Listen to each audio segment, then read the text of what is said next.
안녕하세요. 저는 임지철이라고 합니다. 정말 어처구니 없던 제 이야기 좀 들어주세요. 그날은 창밖으로 보이는 감나무 잎사귀가 햇살에 반짝이는 참으로 평온한 주말 오후였죠. 하지만 그 평온은 제 사위놈 전지훈이가 현관문을 열고 들어서는 순간 신기루처럼 사라져 버렸어요. 놈은 오자마자 소파에 보란듯이 드러눕더군요. 넥타이를 느슨하게 풀고는 앓는 소리를 내며 집안을 휙 둘러보는데 그 눈빛에는 못마땅함이 가득했습니다. 아버님, 이 집도 이제 연식이 꽤 돼서 그런가 우풍이 여전하네요. 수진이 어릴 때나 지금이나 바뀐 게 없어요. 이러다 집값 더 떨어지면 어쩌시려고 그럽니까? 제가 몇 번이나 말씀드렸잖아요. 정리하실 때 됐다고요. 이 집은 제 아내와 제가 평생을 바쳐 마련한 터전이고 제 딸 수진이를 곱게 키워낸 역사가 담긴 곳입니다. 그런 곳에 대고 놈은 마치 오래돼서 버려야 할 물건 취급하듯 말을 내뱉었죠. 저는 못 들은 척 들고 있던 신문을 넘겼습니다. 대꾸할 가치를 못 느꼈거든요. 제 그런 태도가 마음에 안 들었는지 사위놈은 혀를 차는 소리를 내더니 외손주 은준이를 불렀습니다. 은준아, 이리 와서 할아버지랑 놀아드려라. 아빠는 피곤해서 좀 쉬어야겠다. 올해 7살인 은준이는 제게는 눈에 넣어도 아프지 않을 손주였습니다. 하지만 요즘 들어 아이의 말과 행동이 어딘가 모르게 제 마음을 불편하게 할 때가 잦았죠. 아이는 제게 오라는 아빠의 말은 귓등으로도 듣지 않고 거실 한복판에서 최신형 태블릿으로 요란한 소리를 내며 게임에 빠져 있었습니다. 이문준, 아빠 말 안 들려? 할아버지 심심하시다잖아. 사위놈의 짜증 섞인 고함에 은준이는 마지못해 자리에서 일어났습니다. 그리고는 터벅터벅 제게 다가오더군요. 저는 신문을 접고 아이를 맞으려 미소를 지었습니다. 하지만 아이는 제게 오자마자 제가 보고 있던 신문을 휙 잡아채 구겨버렸어요. 할아버지, 이런 거 그만 좀 봐요. 저는 순간 당황했지만 아이의 장난이려니 생각하고 웃으며 말했습니다. 우리 은준이 하랩이랑 놀고 싶어서 그랬어. 이게 얼마나 재밌는 건데. 하지만 제 말을 들은 아이의 입에서 나온 대답은 제 가슴에 비수처럼 날아와 박혔습니다. 할아버지는 멍청해서 돈 못 벌잖아요. 우리 아빠가 그랬는데 이런 종이 쪼가리 본다고 돈이 나와요? 우리 아빠처럼 똑똑해야 돈 많이 버는 거라고요. 아이의 맑은 눈에는 어떤 악의도 없었습니다. 그저 보고 들은 대로 배운 대로 뱉어내는 것뿐이었죠. 그래서 더 아팠습니다. 거실의 공기가 순간 얼어붙었어요.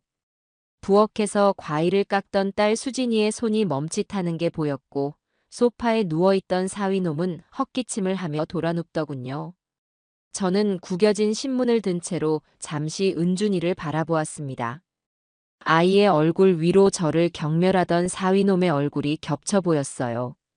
저는 화를 내지 않았습니다. 그저 아이의 눈을 똑바로 보고 낮은 목소리로 타일렀죠. 은준아, 할애비가 돈을 잘 벌고 못 벌고를 떠나서 어른에게 그런 말을 하는 건 아주 못된 행동이란다. 누가 너를 그렇게 가르쳤어? 제 목소리는 낮았지만 그 안에는 단호함이 실려 있었습니다. 제 평생 자식에게조차 회초리 한 번 든 적 없었지만 이것만큼은 바로 잡아야 한다고 생각했어요. 그런데 바로 그 순간이었습니다. 소파에 돌아누워 있던 사위놈이 벌떡 일어나 제게 성큼성큼 다가오더군요. 놈의 얼굴은 시뻘개져 있었고 눈에는 분노가 이글거렸습니다. 이 늙은이가 진짜. 놈은 제 바로 앞에 서서 제 멱살을 틀어쥐었습니다. 그리고는 제 머리채라도 잡아챌 듯 위협적으로 손을 쳐들며 소리쳤습니다. 애한테 뭘 잘했다고 소리를 질러요. 애들은 보고 들은 대로 말하고 솔직한 죄밖에 없다고요. 자기가 못나서 무시당하는 걸 왜 애한테 화풀이하고 그러십니까? 대기 시대에 뒤처져서 돈 못 버는 게 팩트지. 그럼 거짓말이라도 가르칩니까? 순간 제 머릿속에 무언가가 툭 하고 끊어지는 소리가 들렸습니다.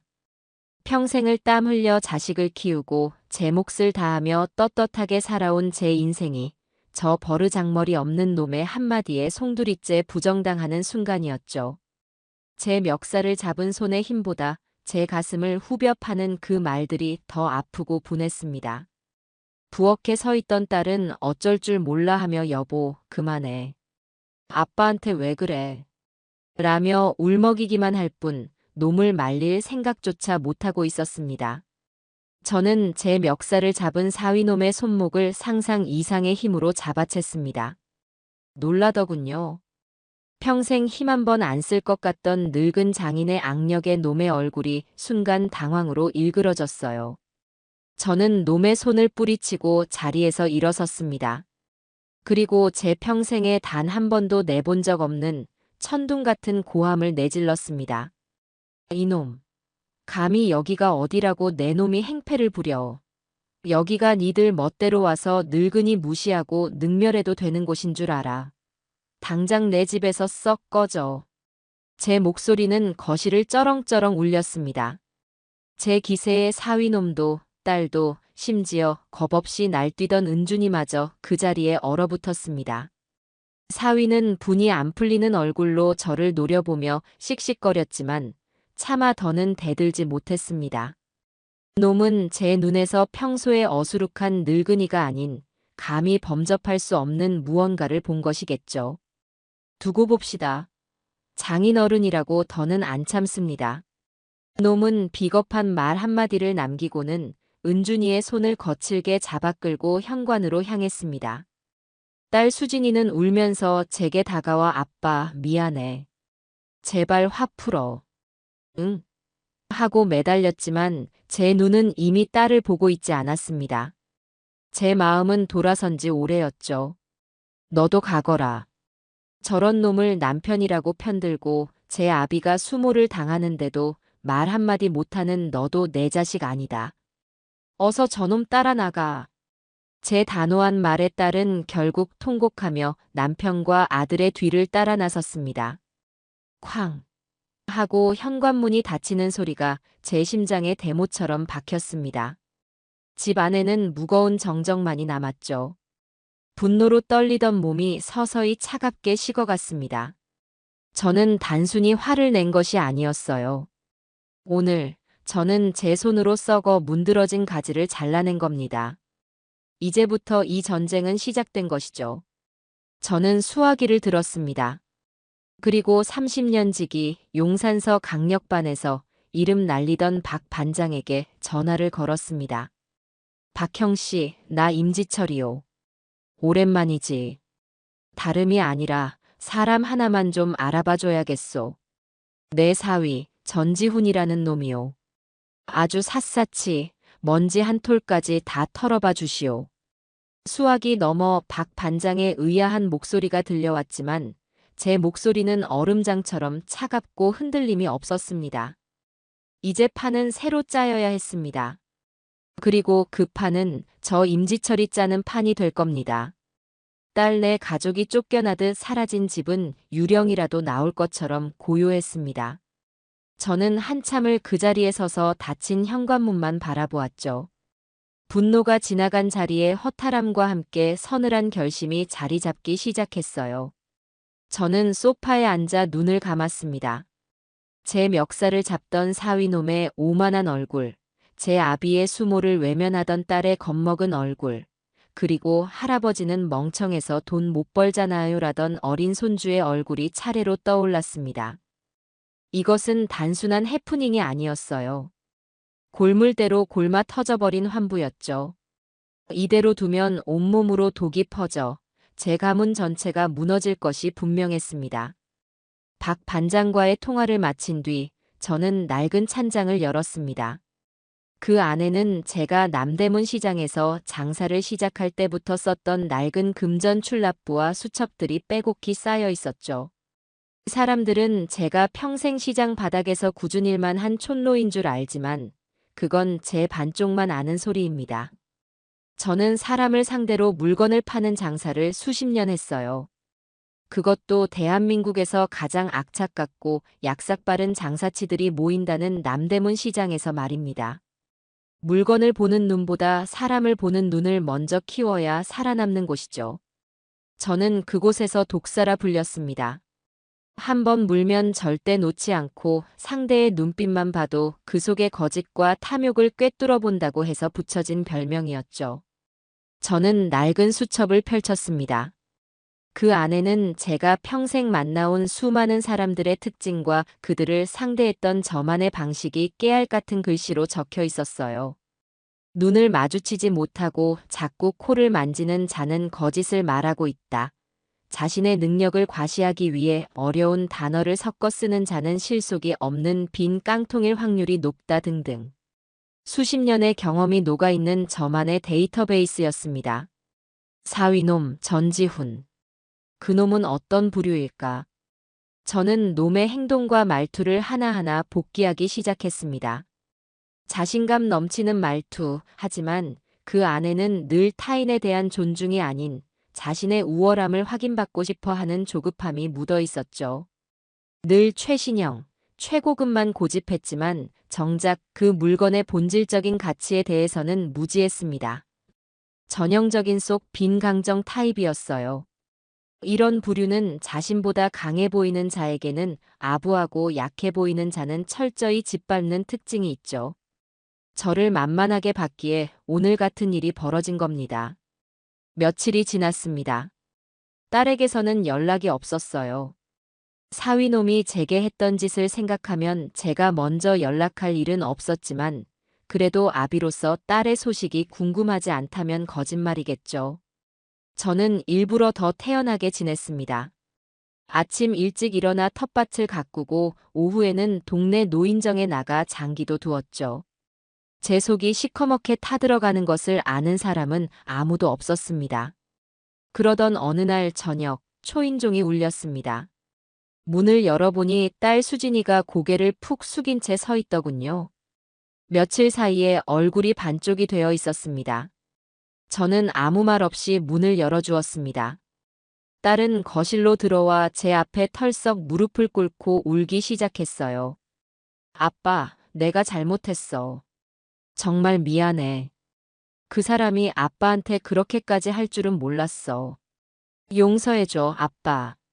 딸의 눈물에 잠시 마음이 흔들렸지만 저는 이내 마음을 다잡았습니다. 지금 어설프게 용서하고 받아주면 모든 것은 원점으로 돌아갈 뿐이었죠. 일어나거라. 네가 정말 미안했다면 그날 그놈의 뺨이라도 한 대 후려치고 내 앞에 섰어야지.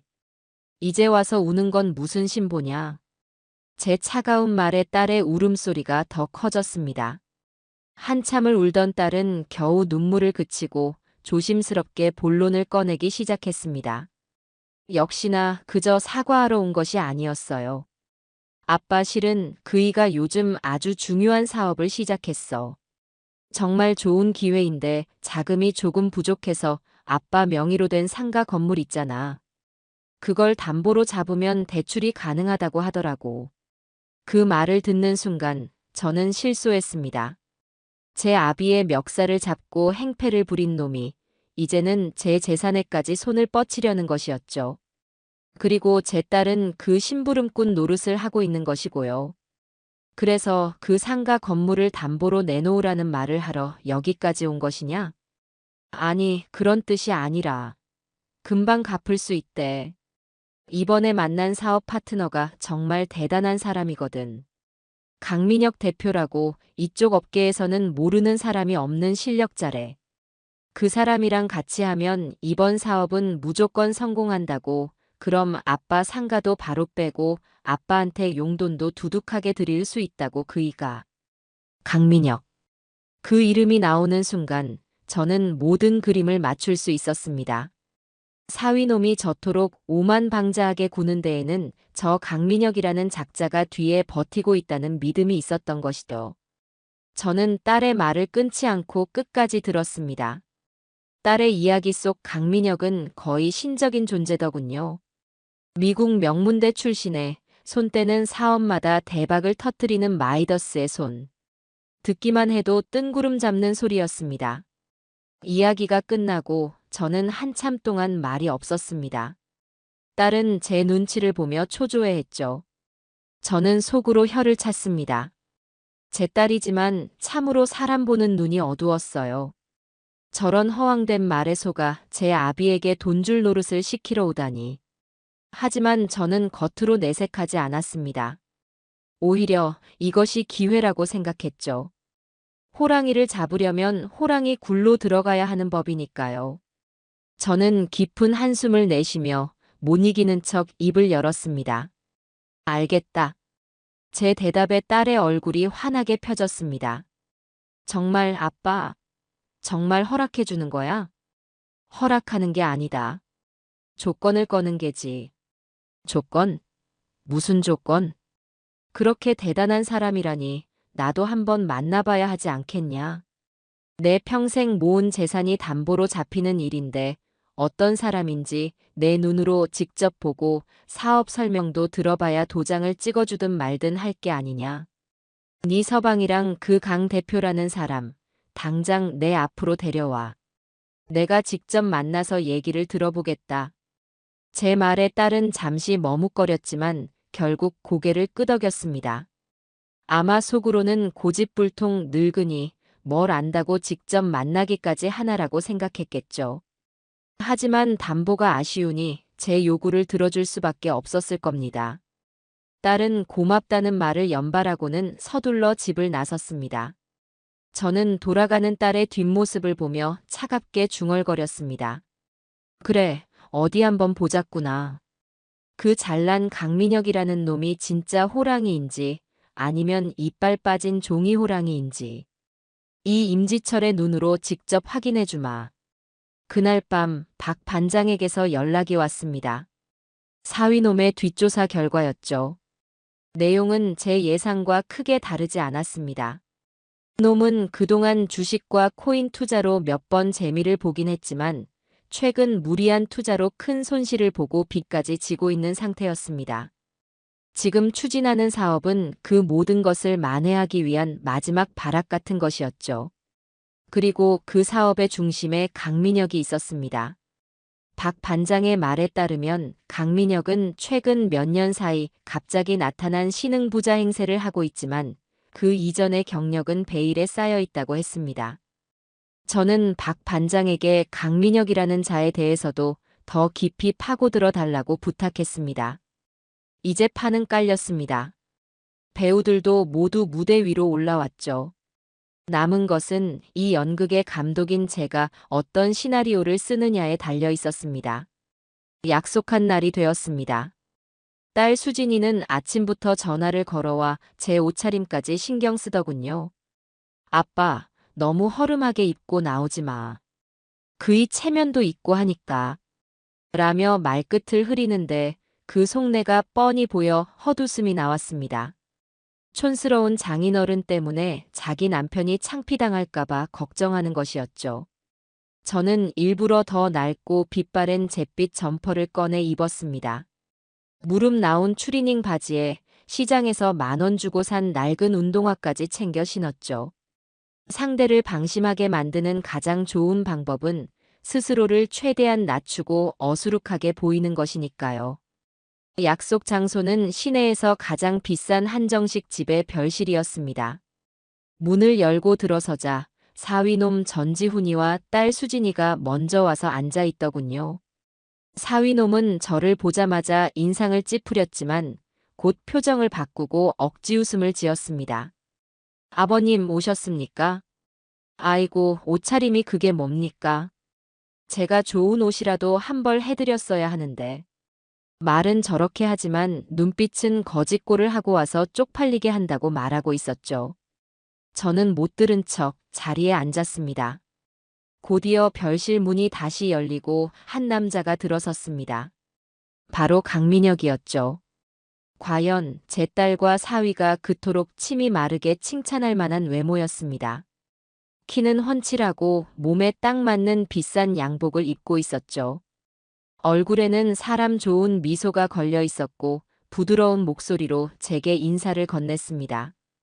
처음 뵙겠습니다, 아버님. 강민혁이라고 합니다. 지훈이한테서 말씀 많이 들었습니다. 놈은 제 앞에 공손히 두 손으로 명함을 내밀었습니다. 저는 명함을 받아들고 한참을 들여다보는 척했습니다. 글로리 투자 대표이사 강민혁. 이름 위에 박힌 금박이 번쩍이는 아주 그럴듯한 명함이었죠. 내가 늙어서 눈이 침침해서 잘 안 보이는구먼. 그래서 우리 사위랑 하는 일이 구체적으로 뭐예요? 저는 일부러 어수룩한 시골 노인 말투를 썼습니다. 제 말투와 옷차림을 본 강민혁의 눈에 순간적으로 스쳐 지나가는 경멸의 빛을 저는 놓치지 않았습니다.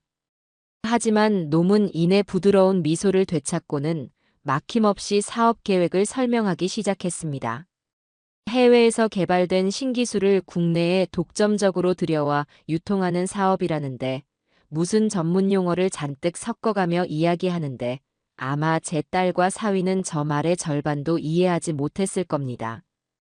하지만 놈의 현란한 언변과 자신감 넘치는 태도에 완전히 압도당해 있었죠. 저는 놈의 말을 듣는 둥 마는 둥, 오로지 놈의 얼굴과 몸짓, 눈빛만을 관찰했습니다.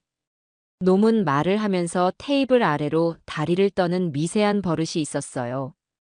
보통 심리적으로 불안하거나 무언가를 숨기고 있을 때 나오는 행동이죠. 또 제가 무심코 던지는 핵심적인 질문, 예를 들어 그래서 그 신기술이라는 게 고장은 잘 안 나는 거요? 고장 나면 누가 고쳐주는데? 같은 실질적인 질문에는 잠시 말을 멈추고 제 눈을 피하는 모습을 보였습니다. 그리고는 다시 더 화려한 미사역으로 본질을 흐리더군요. 무엇보다 결정적인 것은 놈의 손이었습니다. 악수를 할 때 잠깐 스친 놈의 손은 곱상한 얼굴과는 달리 아주 거칠고 굳은 살이 박여 있었어요. 비싼 시계와 반지를 끼고 있었지만 그 손은 사무실에서 서류나 만지던 사람의 손이 아니었습니다. 젊은 시절 험한 일을 했던 사람의 손이었죠. 명문대 출신의 엘리트 코스만 밟아왔다는 놈의 이력과는 전혀 어울리지 않는 손이었습니다. 저는 속으로 확신했습니다. 이놈, 틀림없이 사기꾼이다. 제 평생의 경험이 그렇게 말하고 있었어요. 시장 바닥에는 저런 족속들이 널려 있었습니다. 번지르르한 말로 사람을 홀리고 실제로는 아무 실체도 없는 신기루 같은 사업 계획으로 투자금만 가로채 달아나는 놈들. 저는 강민혁에게서 바로 그 냄새를 맡았습니다. 설명이 끝나고 사위놈이 의기양양하게 제게 물었습니다. 아버님 어떠십니까? 강 대표님 말씀 들어보니 믿음이 가시죠? 이래도 이 사업이 걱정되십니까? 저는 잠시 뜸을 들이다가 천천히 입을 열었습니다. 들어보니 아주 좋은 사업 같구먼. 내가 늙은이라 잘은 모르겠지만 돈을 많이 벌 수 있겠다는 건 알겠네. 제 대답에 사위와 딸의 얼굴이 활짝 펴졌습니다. 강민혁도 만족스러운 미소를 지었죠. 세 사람 모두 제가 완전히 넘어왔다고 생각했을 겁니다. 식사가 끝나고 헤어지기 전 저는 딸을 따로 불렀습니다. 그리고 조용히 말했죠. 수진아, 아빠가 보기엔 저 강 대표라는 사람 어딘가 미심쩍다. 사기꾼일 수도 있어. 그러니 이 사업 다시 한번 생각해보는 게 어떻겠냐. 하지만 제 진심 어린 충고의 딸은 오히려 화를 냈습니다. 아빠, 제발요. 아빠의 그 낡은 시장 경험으로 사람 좀 판단하지 마세요. 강 대표님이 어떤 분인데 감히 사기꾼이라니요. 아빠는 그냥 지훈 씨가 아빠보다 잘 나가는 게 질투 나시는 거죠? 그렇죠? 딸의 입에서 질투라는 단어가 나오는 순간 저는 더 이상 아무 말도 할 수 없었습니다. 제 진심이 이렇게까지 왜곡되어 돌아오다니. 저는 그저 쓴웃음을 지으며 돌아섰습니다. 그래, 이제 알겠다. 너희는 내 말을 듣지 않을 테니 내 방식대로 너희를 지켜줄 수밖에. 집으로 돌아오는 길, 저는 박 반장에게 전화를 걸었습니다. 박형 씨, 강민혁이라는 놈 말이오. 아마 본명이 아닐 거요. 20대 시절에 손을 쓰는 험한 일을 했을 가능성이 높고 출신은 아마 시장 근처일 거요. 그쪽으로 다시 한번 파봐 주시오. 제 말에 박 반장은 의아해했지만 제 목소리에 담긴 확신을 읽었는지 군말 없이 알겠다고 대답했습니다. 이제 모든 것은 제 예상대로 흘러가고 있었습니다. 사위놈과 강민혁은 저를 돈줄에 눈이 먼 어수룩한 늙은이로 보고 있을 테고 저는 그들의 탐욕을 이용해 덫을 놓을 준비를 시작해야 했죠. 이 싸움은 단순히 돈을 지키는 싸움이 아니었어요. 사람 보는 눈을 잃어버린 제 딸과 오만함에 빠져 파멸로 달려가는 사위를 구해내기 위한 제 인생 마지막에 가장 큰 싸움이었습니다. 며칠 뒤 예상대로 사위놈에게서 전화가 걸려왔습니다. 목소리에는 초조함이 가득했죠. 아버님, 그날 강 대표님 만나 뵙고 오셨는데 도장은 언제쯤 찍어주실 생각이십니까? 시간이 별로 없습니다. 지금 투자금이 들어와야 다음 단계로 진행할 수가 있어요. 저는 일부러 느긋하게 대답했습니다. 허허, 뭘 그리 서두르나. 큰돈이 오가는 일인데 신중해야지. 내가 서류 같은 건 까막눈이라 며칠 더 들여다봐야 마음이 놓일 것 같네. 수화기 너머로 사위놈이 답답하다는 듯 한숨을 쉬는 소리가 들렸습니다. 저는 속으로 쾌재를 불렀죠. 조급해지는 쪽은 놈들이었고 저는 그들의 조급함을 이용해 제가 원하는 것을 얻어내야 했습니다. 며칠 동안 저는 일부러 전화를 피하기도 하고 받아도 엉뚱한 소리를 하며 놈들의 애를 태웠습니다. 오늘 텃밭에 심은 고추가 아주 실하게 열렸어. 같은 소리를 늘어놓으면 사위놈은 거의 미치기 일보 직전이더군요. 결국 사위놈이 딸과 함께 다시 집으로 찾아왔습니다. 이번에는 빈손이 아니었죠. 비싼 한우 세트와 고급 과일 바구니를 들고 와서는 제 앞에 넙죽 큰 절까지 올렸습니다. 아버님, 지난번에는 제가 정말 죽을 죄를 지었습니다. 아버님 마음 상하게 해드린 거 정말 죄송합니다. 부디 노여움 푸시고 저 좀 한 번만 도와주십시오. 그 모습이 어찌나 가증스럽던지 헛구역질이 날 뻔했지만 꾹 참았습니다. 저는 못 이기는 척 놈의 절을 받았습니다. 그리고는 마침내 도장을 찍어주겠다고 말했죠. 사위와 딸의 얼굴에 안도와 기쁨의 빛이 스쳐 지나갔습니다. 하지만 제 이야기는 아직 끝나지 않았어요. 그래, 내 도장을 찍어주마. 니들 말대로 이게 우리 가족이 다 같이 잘 살 수 있는 기회라면 이 늙은이가 힘을 보태야지. 저는 자리에서 일어나 안방으로 들어갔습니다. 그리고 장롱 깊숙한 곳에 숨겨두었던 통장 꾸러미를 들고 나왔죠. 제 평생 모은 노후 자금이었습니다.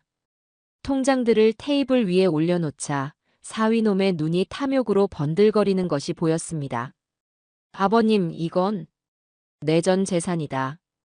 어차피 늙은이가 쥐고 있어봐야 똥밖에 더 되겠냐. 이왕 도와주는 거 화끈하게 밀어주마. 이 돈까지 전부 그 사업에 투자하겠다. 제 폭탄 선언에 사위와 딸은 입을 떡 벌렸습니다. 아마 상상도 못했을 겁니다. 그저 상가 건물 담보나 겨우 얻어낼 줄 알았는데 제 전 재산까지 굴러들어오니 정신을 못 차리는 것 같았어요. 사위놈은 거의 울먹이며 제 손을 잡았습니다. 아버님, 정말 감사드립니다. 제가 이 은혜는 평생 잊지 않고 꼭 몇 배, 몇십 배로 불려서 효도하겠습니다. 저는 놈의 손을 뿌리치지 않고 가만히 잡혀주었습니다. 그리고는 가장 중요한 조건을 내걸었죠. 대신 조건이 있다. 네, 아버님. 뭐든지 말씀만 하십시오. 제가 다 따르겠습니다. 첫째, 이 모든 투자금은 내 이름으로 들어간다. 둘째, 나는 사업에 대해 아무것도 모르니 경영에는 관여하지 않겠다. 하지만 내 돈이 어떻게 쓰이는지는 알아야겠으니 이 사업과 관련된 모든 계약서와 자금 흐름, 진행 상황 보고서를 나에게도 똑같이 한 부씩 보내줘야 한다. 내 눈으로 직접 확인해야 밤에 두 발 뻗고 잘 수 있지 않겠냐. 제 조건을 들은 사위는 잠시 멈칫하더군요.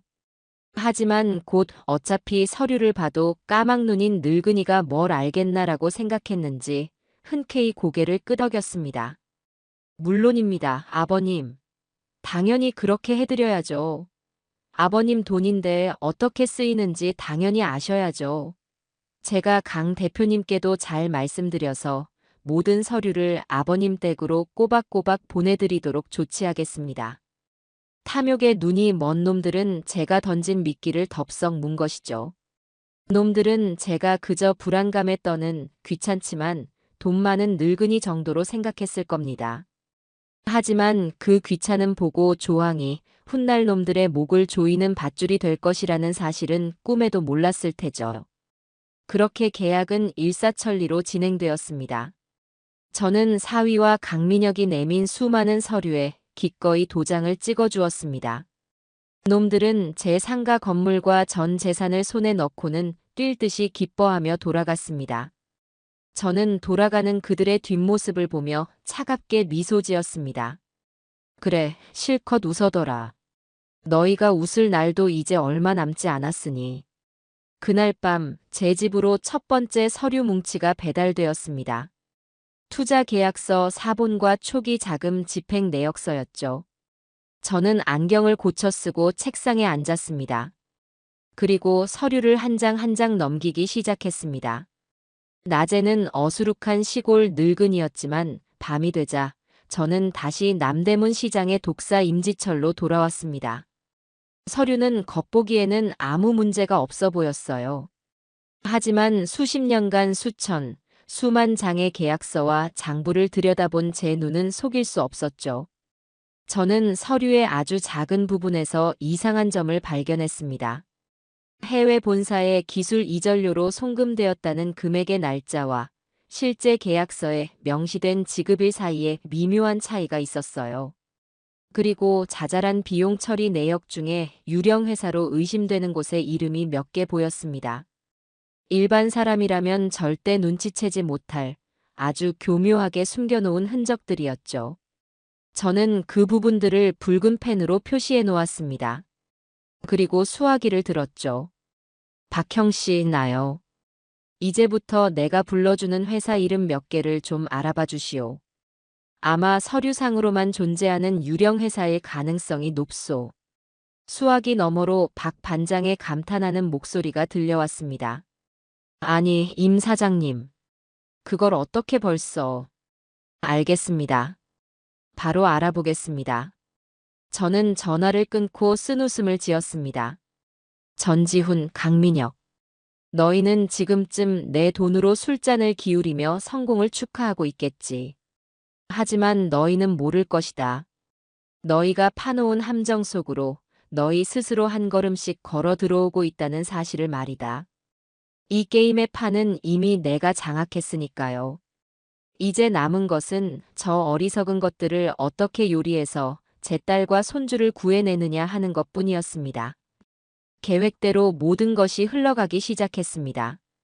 사위놈과 강민혁은 저를 완전히 자신들의 소나기에 들어온 물주 정도로 여기는 것이 분명했어요. 제게는 꼬박꼬박 서류가 배달되어 왔지만 그 안에 담긴 내용은 날이 갈수록 부실하고 허술해졌습니다. 아마 이 늙은이가 읽어보면 얼마나 읽겠어 하는 오만함 때문이었겠죠. 놈들의 그 오만함이 바로 제 가장 강력한 무기였습니다. 저는 그들의 경계심을 더욱 무너뜨리기 위해 작전을 하나 실행하기로 했죠. 어느 날 오후 저는 일부러 사위놈에게 전화를 걸었습니다. 최대한 어수룩하고 불안에 떠는 목소리를 연기했죠. 전서방, 나일세. 바쁜가? 아, 아버님. 웬일이십니까? 저 지금 바쁜 거 안 보이세요? 수화기 너머로 들려오는 목소리에는 귀찮다는 기색이 역력했습니다. 저는 못 이기는 척 더 기어들어가는 목소리로 말했어요. 아니, 다름이 아니라 자네가 보내준 서류를 내가 며칠 밤낮으로 들여다봤는데 말이야. 도통 무슨 소린지 모르겠어서 말이지. 허허. 내가 까막눈이라 근데 말이야. 여기 보니까 어떤 숫자는 빨간색이고 어떤 숫자는 까만색인데 이거 왜 그런 게요? 빨간색은 뭔가 안 좋은 뜻인가? 돈을 까먹었다는 소리요? 제 질문을 들은 사위놈이 기가 차다는 듯이 웃는 소리가 들려왔습니다. 아버님, 하하, 정말 모르셔서 물으시는 겁니까? 그건 그냥 회계 프로그램에서 수익은 빨간색, 비용은 까만색으로 표시하는 겁니다. 아이고, 아버님. 제가 그러실 줄 알고 그냥 신경 끄시라고 말씀드렸잖습니까? 그런 건 저희 같은 전문가들이 알아서 할 테니 아버님은 그냥 연말에 배당금 두둑하게 받으실 생각이나 하고 계세요. 아셨죠? 놈의 목소리에는 저를 어린아이 취급하는 듯한 거만함이 뚝뚝 묻어났습니다. 저는 속으로 칼을 갈면서도 겉으로는 순진한 늙은이처럼 대답했죠. 아, 그런 것이구먼. 허허, 내가 괜한 걱정을 했네. 역시 전문가는 달라. 알겠네. 바쁜데 미안하게 됐소다. 전화를 끊고 저는 차가운 미소를 지었습니다. 이제 저놈은 제게 1%의 의심도 품지 않을 겁니다. 그저 골치 아프지만 돈 많은 늙은이 정도로만 생각하겠죠. 이런 사소한 연기 하나하나가 쌓여 놈들을 완벽한 방심의 상태로 이끌 것이 분명했습니다. 그날 저녁 기다리던 박 반장에게서 연락이 왔습니다. 목소리가 꽤나 흥분되어 있었죠. 임 사장님. 역시 사장님 감이 맞았습니다. 불러주신 회사들 전부 서류상으로만 존재하는 유령회사 맞습니다. 사업자 등록은 되어 있는데 주소지로 찾아가 보니 전부 텅 빈 사무실이거나 아예 상관없는 가게들이더군요. 대단하십니다. 이걸 어떻게 알아내셨어요? 수십 년 시장 바닥에서 구른 짬밥이 어디 가겠소. 그보다 강민혁이라는 놈, 다른 건 나온 게 없소. 그게 말입니다. 아직 꼬리는 안 잡혔는데 수법이 아주 비슷한 사기 사건이 2년 전에 부산에서 하나 있었더군요. 그때도 해외 신기술을 내세워서 투자금을 모았는데 범인은 결국 돈만 챙겨서 증발해버렸답니다. 피해자들만 수십 명이고요. 동일범의 소행일 가능성이 아주 높습니다. 역시나 이놈은 상습범이었던 겁니다. 저는 박 반장에게 부산 사건의 피해자들을 수소문해달라고 부탁했습니다. 결정적인 증언을 해줄 사람이 필요했으니까요. 모든 조각이 하나씩 제자리로 맞춰지고 있었죠. 며칠 뒤 딸 수진이가 오랜만에 집으로 찾아왔습니다. 이번에는 빈손이 아니었죠. 번쩍이는 명품 가방을 들고 머리부터 발끝까지 한껏 치장한 모습이었습니다. 제게는 안마 의자가 그려진 두꺼운 카탈로그를 내밀더군요. 아빠, 이거 봐. 요즘 제일 잘 나가는 거래. 내가 하나 사줄게. 우리 아빠, 이제 소파에 앉아서 힘들게 TV 보지 말고 편하게 안마 받으면서 봐. 갑자기 무슨 바람이 불어서 이런 걸 다 사주냐? 무슨 바람은? 그냥 딸이 아빠한테 효도하고 싶어서 그러지. 그이가 이번에 사업 초기 수익금이 좀 들어왔다고 나 쓰라고 돈을 꽤 줬거든. 역시 우리 남편이야 통도 크지. 딸은 뭐가 그리 좋은지 연신 싱글벙글 웃으며 남편 자랑을 늘어놓았습니다. 제 돈이 저렇게 딸의 사치품과 쓸데없는 물건으로 변해가는 꼴을 보니 속에서 천불이 났지만 겉으로는 내색하지 않았습니다. 저는 조용히 딸의 눈을 보며 물었죠. 그래, 전서방이 잘해주냐? 그럼. 요즘 얼마나 나한테 잘하는데. 맨날 나보고 수진아, 너가 복덩이다. 너가 아니었으면 내가 어떻게 아버님 같은 투자자를 만났겠냐고 입에 침이 마르게 칭찬한다니까. 돈 때문이 아니고. 제 무심한 한마디에 딸의 얼굴에서 웃음기가 싹 가셨습니다. 아빠, 또 그런다. 왜 그렇게 사람 마음을 삐딱하게 봐? 그이가 아빠한테 얼마나 고마워하는데. 아빠는 그냥 우리가 잘 되는 게 싫은 거지. 역시나. 제 딸은 이미 탐욕이라는 독에 깊이 중독되어 있었습니다. 남편이 벌어다주는 돈의 달콤함에 취해 그 돈의 출처나 남편의 인성 같은 건 안중에도 없었죠. 저는 더 이상 딸과 말을 섞지 않았습니다. 말이 통하지 않는 사람에게는 말이 아닌 결과로 보여주는 수밖에 없었으니까요. 딸이 돌아가고 저는 딸이 주고 간 안마 의자 카탈로그를 말없이 쓰레기통에 처박았습니다. 저런 안락한 의자보다 제게는 지금 딱딱한 책상 의자가 더 필요했습니다. 놈들의 거짓과 위선으로 가득 찬 서류 더미 속에서 진실을 찾아내야 했으니까요. 저는 밤늦게까지 책상에 앉아 놈들이 보내온 새로운 서류 뭉치를 뒤적였습니다. 그리고 그 안에서 놈들의 발목을 잡을 또 하나의 결정적인 단서를 발견하게 되었죠. 두 번째로 배달된 서류 뭉치는 처음 것보다 훨씬 두꺼웠습니다. 사업이 순조롭게 진행되고 있다는 것을 보여주기 위함이었겠죠. 저는 밤이 깊어지기를 기다렸다가 조용히 서재로 들어가 서류들을 펼쳤습니다. 사위놈과 강민혁은 제가 이 서류들을 그저 장식품처럼 쌓아두기만 할 거라고 생각했겠지만 저는 돋보기를 꺼내 들고 글자 하나하나, 숫자 하나하나를 꼼꼼하게 뜯어보기 시작했습니다. 놈들의 오만함은 서류 곳곳에 흔적을 남겨놓았더군요. 특히 제 눈길을 사로잡은 것은 업무 추진비라는 항목으로 처리된 영수증들이었습니다. 해외 바이어 접대라는 명목으로 첨부된 영수증은 최고급 호텔 레스토랑에서 발행된 것이었는데 결제 시간이 현지 시각으로 새벽 3시였습니다. 세상 어느 바이어가 새벽 3시에 식사를 하며 계약을 논한단 말입니까? 필시 저희 돈으로 저희 몰래 유흥을 즐긴 것이 틀림없었죠. 또 다른 영수증은 시제품 성능 테스트를 위한 제주도 출장이라며 첨부된 것이었습니다. 하지만 영수증이 발행된 곳은 연구소가 아닌 제주도에서 가장 비싼 골프 클럽과 특급 호텔의 스위트룸이었죠. 저는 헛웃음을 참을 수 없었습니다.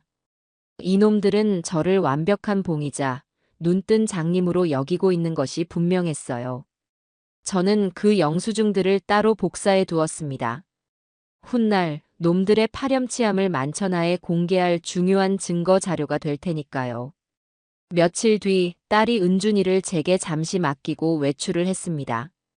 친구들과 백화점에 쇼핑을 간다고 한껏 멋을 부리고 나섰죠. 거실에는 저와 은준이 단둘만 남았습니다. 은준이는 여전히 제게 쌀쌀맞게 굴었지만 저는 아무렇지 않은 척 아이에게 말을 걸었습니다. 은준아, 하랩이랑 재미있는 거 한번 해볼까? 재미있는 거? 뭔데요? 로봇 사줄 거예요? 로봇보다 더 재미있는 거지. 이리 와보렴. 저는 아이를 데리고 텃밭으로 나갔습니다. 그리고 작은 모종삽을 아이의 손에 쥐어주었죠. 자, 이걸로 여기 땅을 한번 파보렴. 아주 조심스럽게, 깊숙하게 말이야. 은준이는 흙 묻는 게 싫다며 처음에는 투덜거렸지만 이내 호기심이 발동했는지 조심스럽게 땅을 파기 시작했습니다. 한참을 팠을까 땅속에서 동글동글한 감자들이 모습을 드러냈습니다. 은준이의 눈이 휘둥그레졌죠. 우와, 할아버지, 이게 뭐예요? 땅에서 돌멩이가 나와요. 허허, 돌멩이가 아니라 감자란다. 은준이가 먹는 과자도 이걸로 만드는 게지. 하레비가 봄에 작은 감자 한 알을 심었는데 이렇게 많은 아기 감자들을 만들어낸 게야. 저는 아이와 함께 흙투성이가 되어가며 감자를 캤습니다. 아이는 처음 해보는 흙장난에 시간 가는 줄 몰랐죠. 저희는 캔 감자를 깨끗하게 씻어서 솥에 넣고 맛있게 쪄 먹었습니다. 자기가 직접 캔 감자라 그런지 은준이는 평소에는 쳐다보지도 않던 감자를 아주 맛있게 먹더군요. 감자를 먹으며 저는 무심한 척 아이에게 물었습니다. 은준아, 유치원에서 요즘은 뭘 배우니? 영어랑 숫자랑 노래랑 그리고 아빠가 그러는데 이제 그런 거 말고 돈 버는 법을 배워야 한대요. 돈이 세상에서 제일 중요하니까요. 아이의 입에서 나온 말은 제 가슴을 다시 한번 후벼 팠습니다. 하지만 저는 화를 내지 않았습니다. 대신 아이의 눈을 보며 차분하게 말했죠. 은준아, 돈은 아주 중요하단다. 하지만 말이야, 세상에는 돈보다 더 중요한 게 있단다. 이 감자처럼 말이지. 돈으로는 진짜 맛있는 감자를 살 수는 있지만 이 감자를 캐면서 은준이가 느꼈던 재미있고 신기한 마음은 돈으로 살 수 없는 거란다. 그리고 말이야, 이 감자 하나를 키우려면 봄부터 여름까지 할애비가 매일 물 주고 벌레 잡아주고 김을 매줘야 한단다. 돈이라는 것도 마찬가지야. 이렇게 정성을 들이고 땀을 흘려서 정직하게 번 돈이라야 진짜 네 돈이 되는 거란다. 아빠처럼 쉽게 버는 돈은 쉽게 사라져버릴 수도 있단다. 제 말이 어려웠는지 은준이는 그저 눈만 껌뻑였습니다. 하지만 저는 아이의 마음속에 작은 씨앗 하나가 심어졌기를 바랐습니다. 돈이 최고라고 가르치는 아빠의 말과 정성과 땀의 가치를 이야기하는 할아버지의 말 사이에서 아이가 스스로 생각할 수 있는 작은 계기가 되기를 바랐던 것이죠. 그날 오후 저는 예고 없이 사위놈의 사무실을 찾아가기로 마음먹었습니다. 텃밭에서 캔 감자를 한 바구니 싸들고 손주와 사위에게 간식을 가져다주는 인정 많은 장인 행세를 할 작정이었죠. 박 반장을 통해 알아낸 사무실 주소는 강남의 번쩍이는 빌딩이었습니다. 저는 일부러 허름한 제 트럭을 몰고 그 빌딩의 지하 주차장으로 들어갔습니다. 사무실은 빌딩의 꼭대기층에 있었습니다.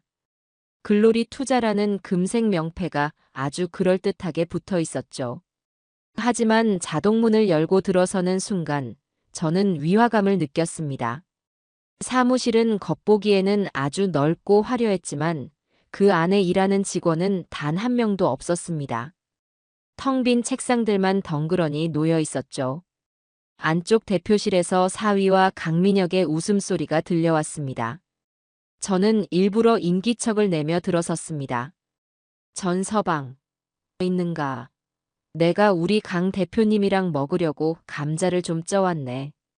제 목소리에 대표실 문이 벌컥 열리고 사위놈과 강민혁이 화들짝 놀란 얼굴로 튀어나왔습니다. 놈들의 얼굴에는 당황한 기색이 역력했죠. 아, 아버님, 여긴 어쩐 일이십니까? 오시려면 미리 연락이라도 주시지 그러셨어요. 허허, 뭘 그리 놀라나. 장인어른이 사위 사무실에 간식 좀 사오는 게 뭐 대수라고. 그런데 회사가 아주 으리으리하구먼. 근데 직원들은 다 어디 갔나? 점심시간인가? 제 질문에 강민혁이 능숙하게 둘러댔습니다. 아, 저희는 소수 정예로 일하는 최첨단 시스템이라 대부분 재택근무를 하고 있습니다, 아버님. 하하. 말도 안 되는 변명이었죠. 저는 모르는 척 감자 바구니를 테이블 위에 내려놓았습니다. 그리고 놈들이 당황한 틈을 타 사무실을 천천히 둘러보는 척하며 대표실 안을 곁눈질했습니다. 열린 문틈으로 강민혁의 책상 위에 어지럽게 흩어져 있는 서류들이 보였습니다. 그리고 그 서류들 위에는 제가 투자한 사업 계획서가 아닌 전혀 다른 이름의 사업 계획서가 여러 개 놓여 있었습니다. 이놈은 제 사위뿐만 아니라 동시에 여러 사람을 상대로 사기 행각을 벌이고 있는 것이 틀림없었습니다.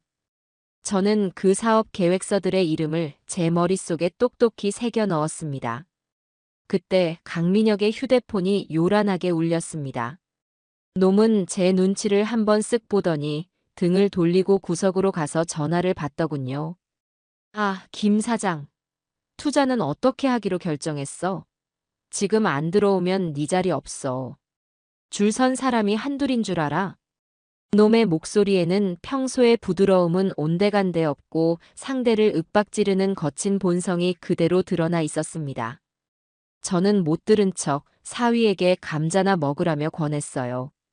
제 갑작스러운 방문에 놈들의 완벽했던 연극에 균열이 가기 시작했습니다. 그리고 저는 그 균열을 파고들어 놈들의 가면을 완전히 벗겨낼 준비를 하고 있었죠. 사무실 급습 이후 저는 놈들을 더욱 압박해야겠다고 생각했습니다. 그들의 시간이 얼마 남지 않았다는 것을, 그래서 더 조급하게 움직일 수밖에 없도록 만들어야 했죠. 저는 박 반장에게 연락해 제가 사무실에서 곁눈질로 보았던 다른 사업 계획서들의 이름들을 알려주었습니다. 그리고 그 사업들에 투자한 다른 사람들을 찾아달라고 부탁했죠. 흩어져 있는 피해자들이 힘을 합칠 때 그 힘은 몇 배로 커지는 법이니까요. 며칠 뒤 박 반장에게서 연락이 왔습니다. 그의 목소리는 그 어느 때보다 비장했죠. 임 사장님, 드디어 찾았습니다. 강민혁, 그놈의 진짜 이름과 과거를 전부 알아냈습니다. 박 반장의 보고는 충격적이었습니다. 강민혁의 본명은 강철수. 고아원 출신으로 젊은 시절부터 온갖 사기 행각을 벌이며 교도소를 제 집처럼 드나들었던 전과자였습니다. 출소 후에는 신분을 세탁하고 부유한 사업가 행세를 하며 비슷한 수법으로 여러 사람의 등을 쳐왔던 것이었죠. 그리고 마침내 박 반장은 2년 전 부산에서 강철수에게 사기를 당해 전 재산을 잃고 식당까지 잃었던 피해자와 연락이 닿았다고 했습니다. 저는 그 피해자를 직접 만나야겠다고 결심했습니다. 이것은 단순히 증거를 확보하는 차원의 문제가 아니었어요. 저와 같은 아픔을 겪은 사람의 이야기를 직접 듣고 그 한을 풀어주어야 한다는 의무감 같은 것이었죠. 박 반장이 알려준 주소는 부산이 아닌 경기도 외곽의 한 작은 상가 건물이었습니다. 다음 날, 저는 허름한 트럭을 몰고 그곳으로 향했습니다. 내비게이션이 알려준 곳에 도착하니 희망식당이라는 작은 간판이 보였습니다. 식당 문을 열고 들어서자 쉰을 간 넘겼을 법한 여인이 힘없는 목소리로 저를 맞았습니다. 2년 전의 충격으로 얼굴에는 깊은 그늘이 드리워져 있었죠. 저는 자리에 앉아 가장 저렴한 백반을 시켰습니다. 그리고는 조심스럽게 말을 건넸습니다. 혹시 강철수라는 놈을 아십니까?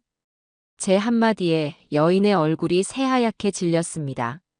손에 들고 있던 물주전자를 떨어뜨릴 뻔했죠.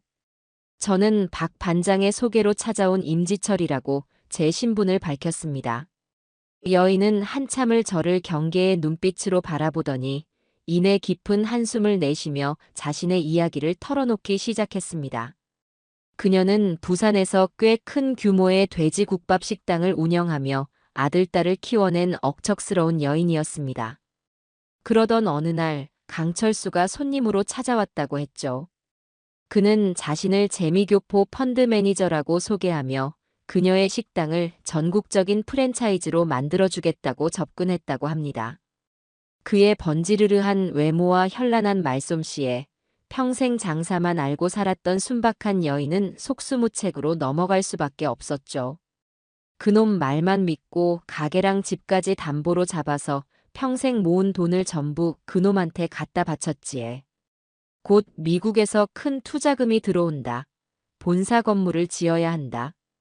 그놈이 시키는 대로 다 했어에. 그런데 어느 날 그놈이 갑자기 사라져버린 거라에. 전화기도 꺼져 있고 사무실도 텅 비어 있고. 그때 알았지에. 내가 단단히 속았구나. 여인은 결국 식당도 집도 모두 잃고 빚더미에 올라앉았습니다.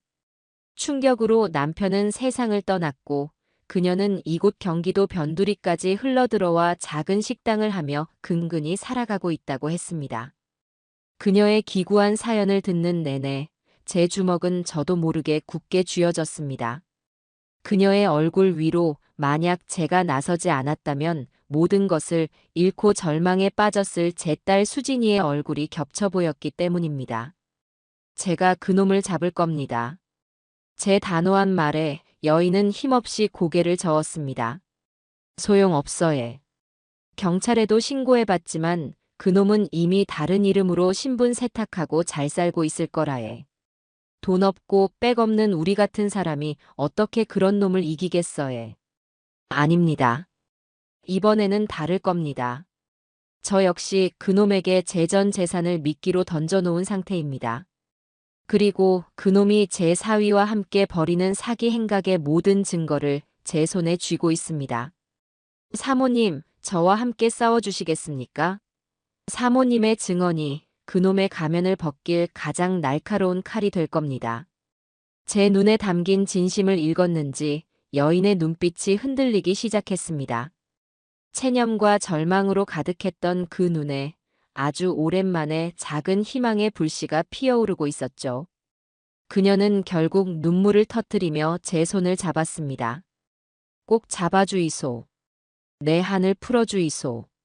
저는 그녀의 손을 마주 잡으며 굳게 약속했습니다. 그녀의 한은 곧 저의 한이기도 했으니까요. 그녀에게서 얻은 정보는 결정적이었습니다.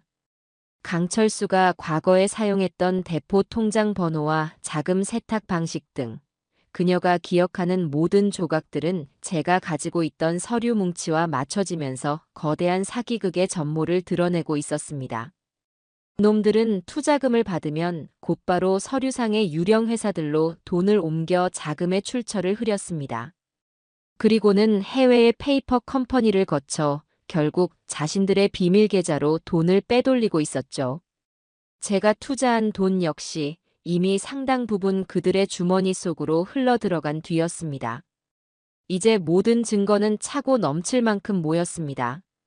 남은 것은 놈들을 언제 어떤 방식으로 대중 앞에 심판받게 하느냐 하는 것이었죠. 저는 놈들에게 가장 화려하고 가장 높은 무대를 선물해 주기로 마음먹었습니다. 그들이 가장 빛나는 순간에 가장 깊은 나락으로 떨어뜨려 줄 작정이었습니다. 제 예상대로 놈들은 스스로 무덤을 파기 시작했습니다. 며칠 뒤 한껏 상기된 목소리의 사위놈에게서 전화가 걸려왔습니다. 아버님, 저희가 드디어 해냈습니다. 이번에 대규모 투자자들을 모시고 저희 사업의 비전을 발표하는 투자 설명회를 열게 되었습니다. 이 설명회만 성공적으로 마치면 저희 회사는 코스닥 상장을 준비하게 될 겁니다. 투자 설명회라. 말은 그럴듯했지만 실상은 개미 투자자들의 남은 쌈짓돈까지 탈탈 털어 마지막으로 한탕 해먹고 도망치려는 속셈이었겠죠. 저는 속으로 코웃음을 치며 겉으로는 기쁜 척 연기했습니다. 오, 그런가. 장하네, 전서방.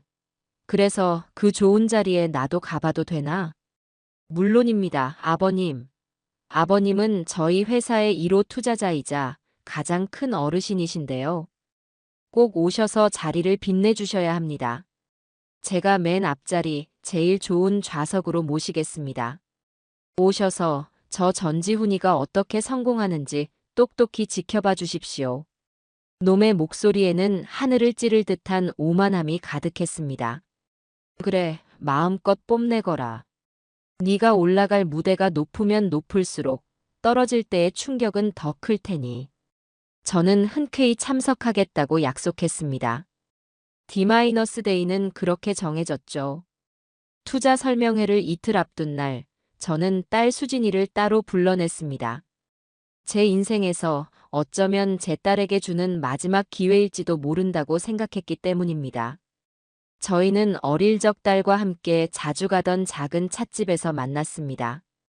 딸은 여전히 남편의 성공에 대한 기대로 부풀어 있었습니다. 아빠도 봤지? 그이가 얼마나 대단한 사람인지. 이제 우리 은준이도 기죽지 않고 남부럽지 않게 키울 수 있게 됐어. 다 아빠가 도와준 덕분이야.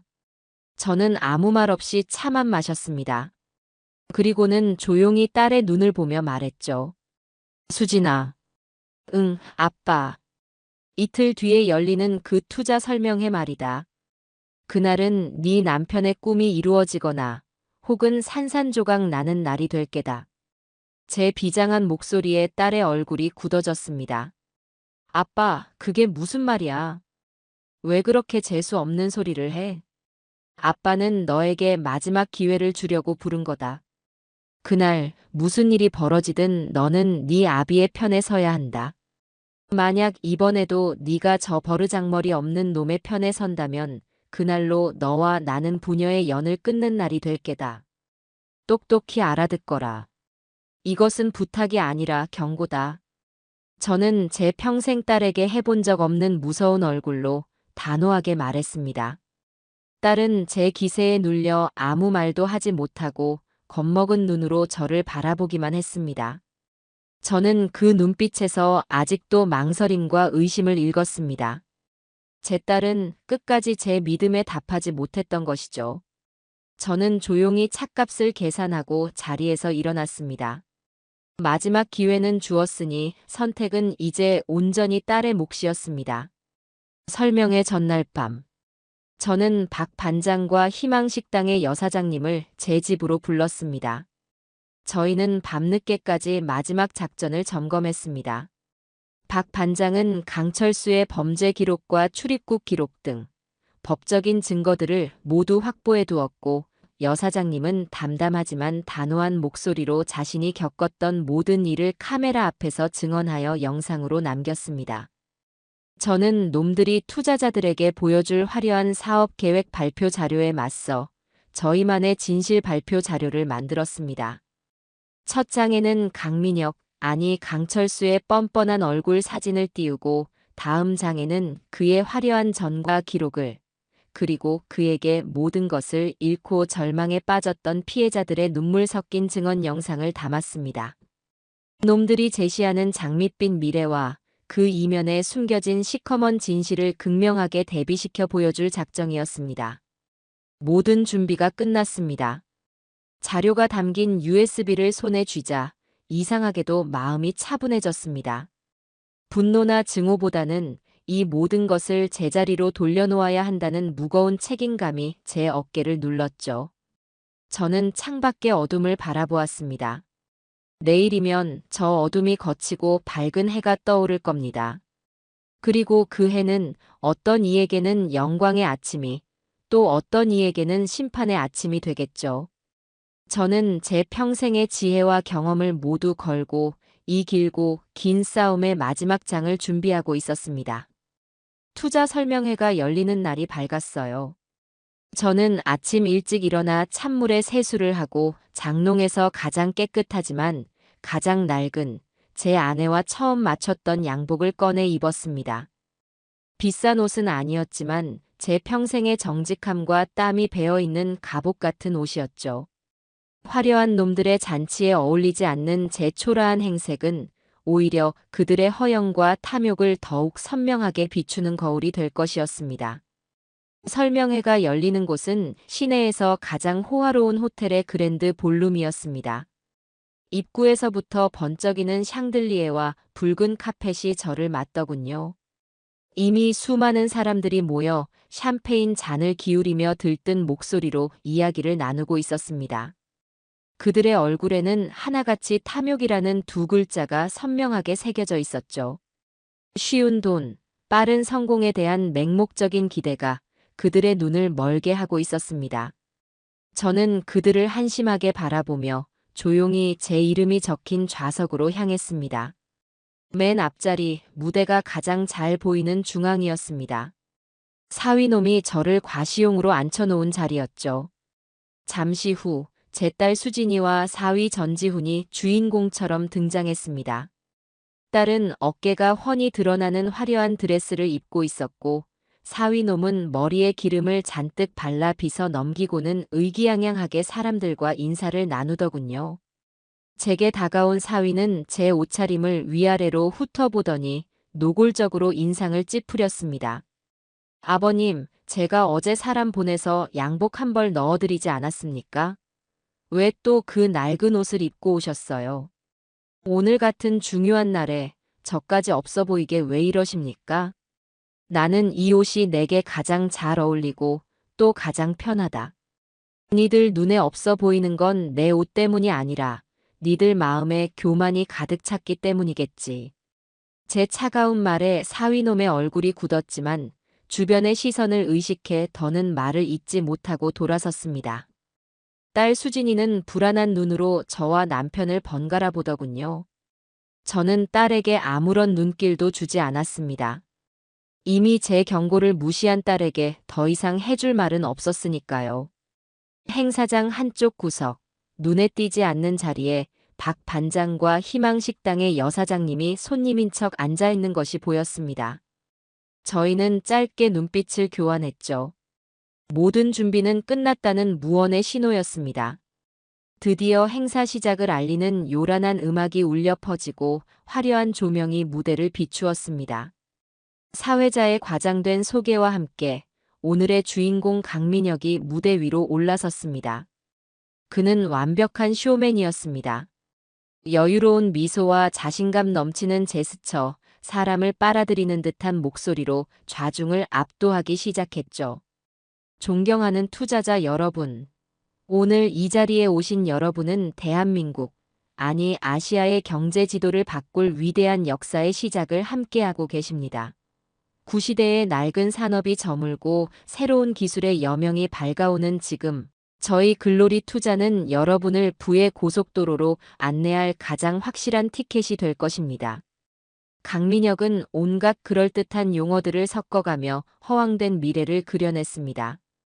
패러다임의 전환, 혁신적인 시너지, 기하급수적인 부의 증대.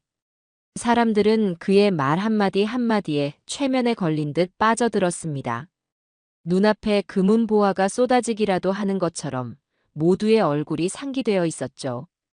그리고 이 위대한 비전을 현실로 만들 저의 동반자, 천재적인 안목과 뜨거운 열정을 지닌 전지훈 부사장을 소개합니다. 강민혁의 소개에 사위놈이 쫙 빼입은 양복을 입고 거만한 표정으로 무대에 올랐습니다. 쏟아지는 박수 소리에 한껏 도취된 놈은 마이크를 잡고 말했습니다. 감사합니다. 하지만 이 모든 영광은 저의 비전을 처음부터 믿고 지지해 주신 한 분께 돌려야 할 것 같습니다. 바로 저의 장인어른이자 저희 회사의 초석을 다져주신 1호 투자자 임지철 아버님이십니다. 사위놈이 저를 향해 손을 뻗자 모든 사람의 시선과 조명이 제게로 쏟아졌습니다. 저는 그저 무표정한 얼굴로 앉아 있었죠. 사람들은 저를 운 좋게 대박을 잡은 촌노 정도로 여기며 수군거렸습니다. 사위놈은 저를 이용해 자신의 성공 스토리의 효심과 겸손이라는 포장지를 더 씌우고 싶었던 것이겠죠. 참으로 역겨운 연극이었습니다. 발표가 끝나고 잠시 쉬는 시간이 되었습니다. 저는 화장실을 가는 척 자리에서 일어나 행사장 반대편에 서 있는 딸에게로 향했습니다. 수많은 사람들 사이로 제 눈은 오직 딸에게만 고정되어 있었죠. 딸은 친구들과 웃으며 이야기하다가 저와 눈이 마주치자 순간 표정이 굳었습니다. 저는 아무 말도 하지 않았습니다. 그저 깊고 무거운 눈으로 딸을 바라보았죠. 이것이 정말 마지막 기회다. 지금이라도 모든 것을 멈추고 아비에게 돌아오너라. 제 눈빛은 그렇게 말하고 있었습니다. 하지만 딸은 제 눈빛을 감당하지 못하고 이내 시선을 피하며 친구들 뒤로 몸을 숨겨버렸습니다. 저는 그 모습을 보고 조용히 돌아섰습니다. 이제 더 이상의 미련은 없었습니다. 제 딸은 스스로 구원의 손길을 걷어찬 것이나 다름없었죠. 이제 남은 것은 이 화려하고 역겨운 가면무도회를 끝장내는 것뿐이었습니다. 자리에 돌아와 앉으니 심장이 이상할 정도로 차분하게 가라앉았습니다. 폭풍전야의 고요함이었죠. 무대 위에서는 투자 계약서에 서명하는 퍼포먼스가 준비되고 있었습니다. 사람들의 탐욕은 최고조에 달했고 사위놈과 강민혁의 얼굴에는 승리자의 미소가 가득했습니다. 바로 그때였습니다. 저는 조용히 손을 들었습니다. 화려한 발표가 끝나고 사회자가 열띤 목소리로 투자 계약 절차를 안내하기 시작했습니다. 행사장 곳곳에 배치된 직원들이 계약서를 들고 투자자들에게 다가가기 시작했죠. 사람들의 얼굴에는 이미 대박의 꿈에 부풀어 의심이라고는 찾아볼 수 없었습니다. 무대 위의 사위놈과 강민혁은 서로를 쳐다보며 만족스러운 미소를 교환했습니다. 모든 것이 그들의 시나리오대로 완벽하게 흘러가고 있었으니까요.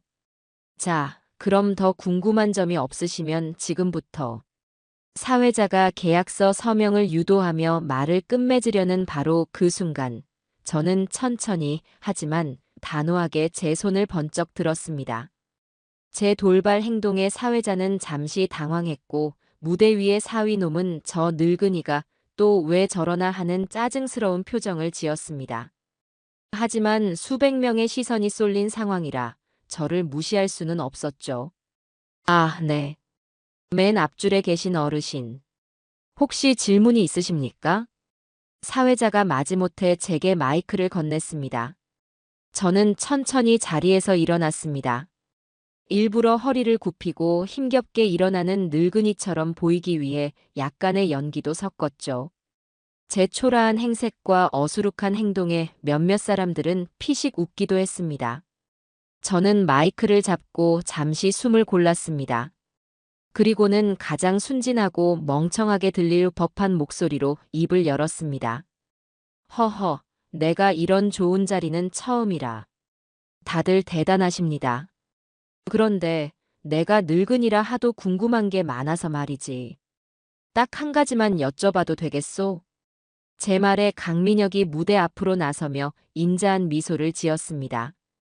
그럼요, 아버님. 편하게 뭐든지 여쭤보십시오. 저희 사업에 초석을 놓아주신 분의 질문이신데요. 성심성의껏 답변해 드려야죠. 놈은 저를 아버님이라 부르며 자신을 속 깊고 어른을 공경할 줄 아는 사업가로 포장하고 있었습니다. 하지만 그 눈빛에는 저를 귀찮은 벌레 보듯 하는 기색이 역력했죠. 저는 제 손에 들고 있던 서류 뭉치 그동안 놈들이 제게 보내온 보고서들이었죠. 중 하나를 펼쳐 보이며 말했습니다. 내가 눈이 침침해서 잘은 모르겠는데 여기 보니까 독일에 아인드디 센터를 짓는다고 큰 돈이 나갔구먼. 아주 좋은 일이야. 그런데 말이야, 돈이 송금된 날짜에 첨부된 영수증을 보니까 독일이 아니라 우리나라 제주도에 있는 최고급 리조트에서 발행된 영수증이 붙어 있는데 이거 내가 잘못 본 게요? 독일에도 제주도라는 도시가 있는가? 제 질문이 끝나는 순간 그랜드 볼룸을 가득 채웠던 웅성거림과 열기가 거짓말처럼 바늘 떨어지는 소리까지 들릴 듯한 정적이 흘렀죠. 무대 위에 강민혁의 얼굴에서 미소가 사라졌습니다. 사위놈은 얼굴이 하얗게 질려 저와 강민혁을 번갈아 쳐다보고 있었죠. 강민혁은 역시 노련한 사기꾼이었습니다. 그는 잠시 당황했지만 이내 크게 웃으며 상황을 수습하려 했습니다. 하하. 아버님 역시 예리하십니다. 그건 아마 저희 직원이 서류 작업을 하다가 실수를 한 모양입니다. 아시다시피 저희가 제주도에도 대규모 투자자 미팅이 있어서요. 아마 영수증이 잘못 첨부된 것 같습니다. 이런 사소한 실수 하나까지 잡아내시는 아버님의 해안에 감탄했습니다. 하하. 놈은 사소한 실수라며 웃어넘기려 했지만 투자자들의 얼굴에는 이미 의심의 빛이 싹트고 있었습니다. 저는 놈에게 반격의 기회를 주지 않았습니다. 그런가? 허허, 내가 괜한 걸 물어봤구먼. 그럼 이건 어떤가? 저는 다음 서류를 펼쳐 보였습니다. 여기 보니까 알파테크, 블루솔루션 같은 여러 협력 업체에 기술 자문료로 매달 꽤 큰 돈이 뭉텅뭉텅 나가고 있는데 내가 궁금해서 이 회사들을 좀 알아봤지. 그런데 아무리 찾아봐도 사무실도 직원도 없는 것 같던데. 혹시 이 회사들은 눈에 안 보이는 유령들이 일하는 회사인가? 이번에는 강민혁도 웃지 못했습니다. 그의 이마에 식은땀이 배어나오기 시작했죠. 사위놈은 이제 거의 울상이 되어 있었습니다. 아, 아버님. 그만 좀 하세요. 지금 뭐 하시는 겁니까? 사위놈이 저를 제지하려 했지만 저는 아랑곳하지 않았습니다. 저는 마이크를 쥔 손에 힘을 주며 제 목소리를 한껏 높였습니다. 제 어수룩한 노인 연기는 이제 끝났습니다. 이제는 남대문 시장의 독사 임지철의 목소리로 말할 시간이었습니다. 전서방, 너는 조용히 하게. 그리고 강민혁 대표라고 했던가? 아니, 당신의 진짜 이름은 강철수 아닌가? 제 입에서 강철수라는 이름이 나오는 순간 강민혁의 눈이 경악으로 물들었습니다. 그는 자기도 모르게 뒷걸음질 쳤죠. 투자자들 사이에서는 강철수? 그게 누구야? 라며 술렁이기 시작했습니다. 저는 더 이상 놈에게 대답을 구하지 않았습니다.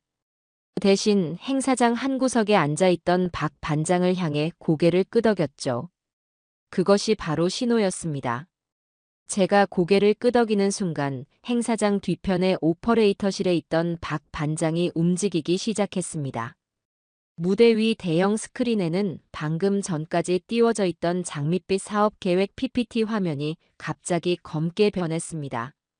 사회자와 사위놈이 당황해서 어쩔 줄 몰라 하는 사이 스크린에는 새로운 화면이 나타났습니다. 화면을 가득 채운 것은 20대 시절의 젊은 강민혁, 아니 강철수의 얼굴이었습니다. 경찰서에서 찍은 날짜와 이름이 선명하게 박힌 흑백 머그샷이었죠. 그의 이름 강철수 아래로는 사기, 횡령, 문서 위조 등 그의 화려한 전과 기록이 주마등처럼 펼쳐졌습니다. 저게 뭐야? 사기꾼이었어. 전과자였잖아.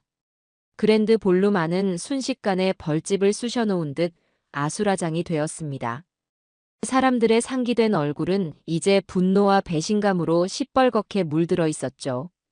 무대 위의 강철수는 얼굴이 백지장처럼 하얗게 질려 스크린과 저를 번갈아 보며 사시나무 떨듯 떨고 있었습니다. 사위놈은 그 자리에 얼어붙어 마치 혼이라도 나간 사람처럼 멍하니 서 있기만 했죠. 하지만 이건 시작에 불과했습니다. 다음 화면으로 넘어가자 희망식당 여사장님의 얼굴이 스크린을 가득 채웠습니다.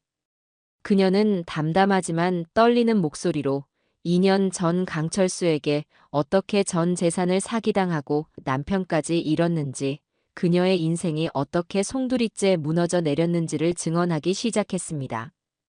그녀의 눈에서 흘러내리는 눈물 한 방울 한 방울이 투자자들의 마음에 비수처럼 꽂혔습니다. 저놈은 악마입니다. 사람의 희망을 파먹고 사는 악마라에. 제발 저 같은 피해자가 또 나오지 않게 해주이소. 여사장님의 절규 섞인 호소가 끝나자 스크린에는 강철수가 그동안 사용했던 대포 통장의 거래 내역과 유령 회사들을 통해 자금을 세탁한 흐름도가 적나라하게 펼쳐졌습니다. 투자금들이 어떻게 해외의 비밀 계좌로 흘러들어가 명품 시계와 슈퍼카, 그리고 유흥비로 사라져갔는지가 만천하에 공개되었습니다. 제가 투자했던 돈의 흐름도 물론 포함되어 있었죠. 모든 증거가 공개되자 참았던 투자자들의 분노가 마침내 폭발했습니다. 이 사기꾼 자식들아, 내 돈 내놔. 경찰 불러. 당장 저놈들 잡아 넣어. 사람들이 무대 위로 몰려들기 시작했고 행사장은 순식간에 통제 불능의 상태에 빠졌습니다. 강철수는 그제야 정신을 차리고 무대 뒤편으로 도망치려 했습니다. 하지만 그의 앞길을 가로막은 것은 어느새 다가와 있던 박 반장과 그의 동료 형사들이었습니다. 강철수 씨, 특정경제범죄가중처벌법상 사기 혐의로 긴급 체포합니다. 당신은 변호사를 선임할 수 있으며. 박 반장의 단호한 목소리가 울려 퍼지는 가운데 강철수는 미친 사람처럼 발악하며 저항했습니다. 이거 놓으라고. 임지철, 이 늙은 여우 같은 자식. 내가 너를 가만두지 않을 거야. 놈의 추악한 발악을 뒤로하고 저는 멍하니 서 있는 사위놈 전지훈에게로 시선을 돌렸습니다. 놈은 눈에 초점도 없이 완전히 넋이 나가 있었죠. 자신이 쌓아올린 모래성이 한순간에 파도에 휩쓸려 사라지는 광경을 그저 망연자실하게 바라보고만 있었습니다. 자신이 그토록 믿고 따랐던 완벽한 동업자가 희대의 사기꾼이었으며 자신은 그 사기꾼의 꼭두각시에 불과했다는 진실을 감당하지 못하는 듯했습니다. 저는 그런 사위놈에게 천천히 다가갔습니다. 그리고는 놈의 귓가에 얼음장처럼 차가운 목소리로 속삭였죠. 전서방, 이제 알겠는가? 너는 똑똑한 게 아니라 그저 어리석고 탐욕스러운 멍청이에 불과했다는 것을. 그리고 나는 멍청해서 돈을 못 버는 늙은이가 아니라 너 같은 멍청이에게서 내 딸과 내 재산을 지켜낼 만큼은 지혜로운 사람이라는 것을. 제 말에 사위놈의 다리에 힘이 풀렸는지 그 자리에 털썩 주저앉아 버렸습니다. 놈의 눈에서 뜨거운 눈물이 쉴 새 없이 흘러내리기 시작했죠. 그것은 후회의 눈물이었을까? 아니면 자신의 처지에 대한 비참함의 눈물이었을까요? 어쩌면 둘 다였을지도 모르죠. 저는 더 이상 놈을 쳐다보지 않았습니다. 이제 이 아수라장을 수습하고 모든 것을 제자리로 돌려놓을 시간이었습니다. 이 통쾌한 심판의 끝은 새로운 질서의 시작이 되어야 했으니까요. 행사장은 그야말로 아수라장이었습니다. 강철수는 형사들에게 양팔을 붙들린 채 끌려나가면서도 끝까지 저를 향해 악담을 퍼부었고, 투자자들은 당장 돈을 돌려달라며 고성을 지르며 사방으로 몰려다녔습니다. 그 중심에 넋이 나간 채 바닥에 주저앉아 있는 제 사위 전지훈과 하객석 한쪽 구석에서 모든 것을 지켜보며 오열하고 있는 제 딸 수진이가 있었습니다. 저는 무대 위로 다시 올라가 마이크를 잡았습니다. 그리고는 제 안의 모든 기운을 끌어모아 나직하지만 단호한 목소리로 외쳤습니다. 모두 조용히 하십시오. 제 목소리에는 이상한 힘이 실려 있었는지 아수라장 갔던 행사장이 조금씩 조용해지기 시작했습니다. 사람들의 시선이 다시 제게로 모였죠. 여러분들의 돈을 되찾고 싶으시다면 지금부터 제 말에 귀를 기울여 주시기 바랍니다. 저 역시 여러분과 똑같은 피해자입니다. 제 평생을 바쳐 모은 전 재산과 상가 건물까지 저 사기꾼에게 넘어갔습니다. 제 말에 장내가 다시 술렁이었습니다. 저는 말을 이었습니다. 하지만 저는 가만히 앉아서 당하고만 있지 않았습니다. 몇 달 전부터 이 모든 사기 행각의 증거를 차근차근 모아왔고, 오늘 경찰과 함께 이놈들을 일망타진할 계획을 세웠던 겁니다. 여기 계신 용산서 박춘배 팀장님께서 여러분의 피해 신고를 접수하고 남은 자산을 동결하여 피해를 최소화하는 절차를 도와주실 겁니다. 지금부터 이성을 찾고 질서에 따라 박 팀장님의 안내를 받아주십시오. 저는 단상 아래에 있던 박 반장을 가리켰습니다. 박 반장은 저를 향해 고개를 한번 셔먼 끄덕여 보이고는 확성기를 들고 투자자들을 정돈하기 시작했습니다. 제 단호한 태도와 경찰의 등장에 흥분했던 투자자들은 점차 이성을 되찾고 박 반장의 안내에 따라 줄을 서기 시작했죠. 아수라장 갔던 혼돈에 서서히 질서가 잡히기 시작했습니다. 저는 무대에서 내려와 여전히 바닥에 주저앉아 있는 사위놈에게로 향했습니다. 놈은 이제 울음도 그쳤는지 텅 빈 눈으로 허공만 바라보고 있었죠. 놈의 곁에는 경찰 2명이 서 있었습니다. 박 반장이 제게 다가와 말했습니다. 임 사장님, 전지훈 씨도 일단은 공범 혐의로 연행해서 조사를 해야 할 것 같습니다. 사위놈은 공범이라는 말에 화들짝 놀라 저를 쳐다보았습니다. 그 눈에는 두려움과 함께 신락 같은 구원의 요청이 담겨 있었죠. 저는 그런 놈을 차갑게 내려다보았습니다. 박형 씨, 이놈은 공범이 아니오. 이놈은 그저 자기 분수도 모르고 탐욕에 눈이 멀어 사기꾼의 꼭두각시 노릇을 한 한심한 멍청이일 뿐이오. 일단 조사는 받게 하시오. 자기가 저지른 일에 대한 책임은 스스로 져야지. 다만 내가 가진 모든 증거 자료들이 이놈이 주범이 아니라는 것을 증명해 줄 것이오. 그리고 저는 놈을 향해 말했습니다. 전서방, 똑똑히 듣게. 너는 이제 빈털털이야.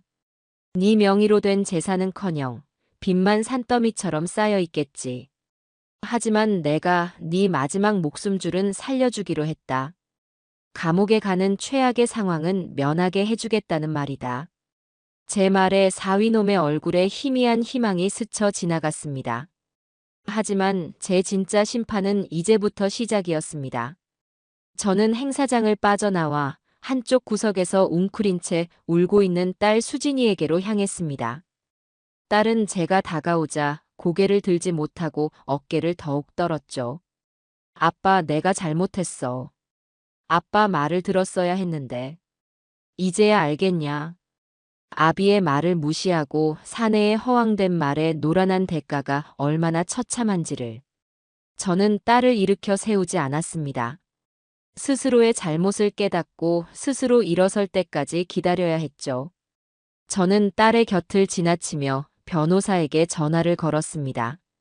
일부러 딸이 들을 수 있도록 크고 명확한 목소리로 말했죠. 김 변호사님, 접니다. 임지철입니다. 예, 오늘 모든 일이 잘 마무리되었습니다. 지금부터 제가 말씀드리는 대로 서류 절차를 진행해 주십시오. 우선 사기꾼 강철수에게 담보로 잡혔던 제 상가 건물, 계약 무효를 근거로 즉시 원상 복구시키겠습니다.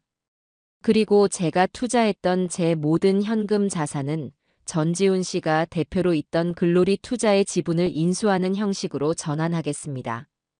수학이 넘어 김 변호사의 목소리가 들려왔지만 저는 제 할 말만 이었습니다. 그렇게 되면 이제 그 회사의 최대 주주는 제가 되는 것이 맞지요? 예, 좋습니다. 그리고 그 회사에 남은 모든 자산과 제 지분 전체를 외손주 임은준의 이름으로 신탁을 설정하겠습니다. 제가 첫 번째 관리인이 되고 제 딸 임수진을 두 번째 관리인으로 지정합니다. 단, 임수진은 제가 허락하기 전까지는 단 1원에도 손을 댈 수 없으며 전지훈 씨는 이 신탁 재산에 대한 모든 권리를 포기한다는 각서를 받아두십시오. 제 말을 듣고 있던 딸 수진이의 눈이 경악으로 커졌습니다. 이것이 바로 제가 내리는 마지막 심판이었습니다. 싹 다 뒤집어 버리겠다는 겁니다. 전지훈이가 세웠던 그 허황된 모래성을 무너뜨리고 그 잿더미 위에 내가 내 방식대로 우리 가족의 새로운 집을 짓겠다는 말입니다. 그 집의 주인은 더 이상 오만한 사위놈이 아니라 이 할애비와 모든 것을 반성하고 새로 태어날 내 딸과 아무것도 모르고 상처받았을 내 손주가 될 겁니다. 알겠습니까, 김 변호사님? 전화를 끊고 저는 딸을 내려다보았어요. 딸은 제 말의 의미를 깨닫고 더욱 서럽게 울기 시작했습니다. 그것은 단순히 모든 것을 잃었다는 절망의 눈물이 아니었어요. 자신의 어리석음으로 남편을 나락으로 떨어뜨리고 아비에게는 씻을 수 없는 상처를 주었으며 자식의 미래까지 제 손으로 망칠 뻔했다는 처절한 참회의 눈물이었습니다. 저는 더 이상 딸의 곁에 머물지 않았습니다. 모든 것이 제자리로 돌아가기 시작했어요. 무너진 질서 위에서 저 임지철의 이름으로 새로운 질서가 세워지고 있었습니다. 이제 남은 것은 이 잿더미 위에서 진정한 가족의 의미를 되찾는 길고 힘든 과정뿐이었죠. 그날의 폭풍이 휩쓸고 지나간 투자 설명회장은 처참했습니다. 엎어진 테이블과 깨진 유리잔, 그리고 흩어진 계약서, 조각들이 마치 전쟁터의 폐허를 연상시켰죠. 그 한복판에서 제 사위 전지훈은 경찰의 조사를 받고 있었습니다. 한때 세상을 다 가진 듯 거만했던 놈의 어깨는 형편없이 축 늘어져 있었고 넋이 나간 얼굴에는 후회와 절망만이 가득했습니다. 저는 딸 수진이의 손을 잡고 그곳을 빠져나왔습니다. 딸은 아무 말 없이 마치 실성한 사람처럼 제게 이끌려 걸을 뿐이었죠. 호텔을 나서자 차가운 밤 공기가 저희를 맞았습니다. 딸은 그제야 정신이 들었는지 길가에 주저앉아 아이처럼 목 놓아 울기 시작했습니다. 하지만 저는 딸을 달래주지 않았습니다. 지금 딸이 흘리는 눈물은 스스로의 어리석음과 과오를 씻어내기 위해 반드시 치러야 할 고통의 대가였으니까요. 며칠 뒤 사위놈은 경찰 조사를 받고 풀려났습니다. 제가 제출한 결정적인 증거들과 강철수의 범죄 행각을 제가 처음부터 인지하고 함정 수사에 협조했다는 사실이 참작되어 사위놈은 사기 공모 혐의를 벗을 수 있었죠. 박 반장의 말에 따르면 사위놈은 사기꾼에게 이용당한 피해자로 분류될 가능성이 높다고 했습니다. 하지만 법적인 처벌을 피한 것이 세상의 심판까지 피했다는 의미는 아니었습니다. 사위놈이 집으로 돌아온 날, 저희 가족은 처음으로 한자리에 모여 앉았습니다. 물론 그 집은 놈의 화려한 아파트가 아닌 제 낡고 소박한 시골집이었죠. 사위놈은 고개를 푹 숙인 채 아무 말도 하지 못했습니다. 딸 수진이 역시 눈이 퉁퉁 부은 채 침묵을 지켰고 외손주 은준이는 이 모든 무거운 분위기를 감당하기 힘든 듯 제 등 뒤에 숨어만 있었습니다. 저는 놈들에게 현실을 직시시켜 주어야 했습니다. 김 변호사와 통화를 마쳤다. 전서방, 너는 법적인 처벌은 면할 수 있을 게다. 하지만 강철수와 함께 벌인 사업으로 인해 발생한 모든 민사상 채무는 고스란히 네가 떠안아야 할 게다. 네 명의로 된 아파트, 차, 주식 계좌. 아마 전부 다 차압당해도 빚을 다 갚기는 힘들 게다. 제 냉정한 말에 사위놈의 어깨가 더욱 움츠러들었습니다. 딸의 얼굴은 새하얗게 질려갔죠. 앞으로 너희는 빈털털이다. 아니, 빚더미에 올라앉은 신세지. 그러니 오늘부로 너희가 살던 그 번쩍이는 아파트는 정리하고 타던 외제차도 팔아라. 수진이, 너는 네가 그토록 아끼던 명품 가방과 보석들도 전부 처분해서 빚 갚는 데 보태거라. 아, 아빠. 딸이 무언가 말을 하려 했지만 저는 말을 잘랐습니다. 그리고 당분간 너희 세 식구는 이 집에서 나와 함께 살게 될 게다. 그것은 제안이 아닌 통보였습니다. 놈들이 살던 세상과 저의 세상은 완전히 뒤집혔습니다. 한때 저를 낡고 멍청한 늙은이라며 구박하고 내쫓으려 했던 놈들이 이제는 제 집의 작은 방 한 칸에 몸을 의탁해야 하는 신세가 된 것이죠. 이것이 바로 제가 내리는 첫 번째 심판이었습니다. 그날 이후 저희 집에서는 낯선 풍경들이 펼쳐졌습니다. 법원과 은행에서 날아온 빚독촉장들이 매일같이 우편함에 쌓였고 딸 수진이는 자신이 아끼던 옷과 가방들을 중고 거래 사이트에 내다 팔기 시작했습니다. 한때는 백화점 VIP 라운지에서 우아하게 커피를 마시던 제 딸이 이제는 푼돈을 아끼기 위해 낯선 사람들과 가격을 흥정하고 있었죠. 그 모습을 보는 제 마음이 편치만은 않았지만 저는 일부러 모른 척했습니다. 스스로의 힘으로 현실의 무게를 감당하는 법을 배워야 했으니까요. 사위놈은 며칠 동안 방 안에 틀어박혀 나오지 않았습니다. 모든 것을 잃었다는 상실감과 장인어른의 집에 얹혀 산다는 굴욕감에 휩싸여 폐인처럼 지냈죠. 저는 그런 놈을 억지로 끌어내지 않았습니다. 스스로 바닥을 치고 제 발로 일어설 때까지 기다려줄 작정이었습니다. 가장 큰 변화는 은준이에게 찾아왔습니다. 늘 최고급 장난감과 비싼 옷에 둘러싸여 살던 아이는 하루아셔먼에 모든 것을 빼앗긴 셈이었죠. 아이는 떼를 쓰고 울며불며 예전 집으로 돌아가자고 졸랐습니다. 그럴 때마다 딸은 아이를 끌어안고 함께 울기만 했고 사위놈은 아이의 울음소리가 듣기 싫다며 방문을 걸어 잠갔습니다. 어느 날 저녁 은준이가 제게 와서 물었습니다. 할아버지, 우리 이제 가난해요?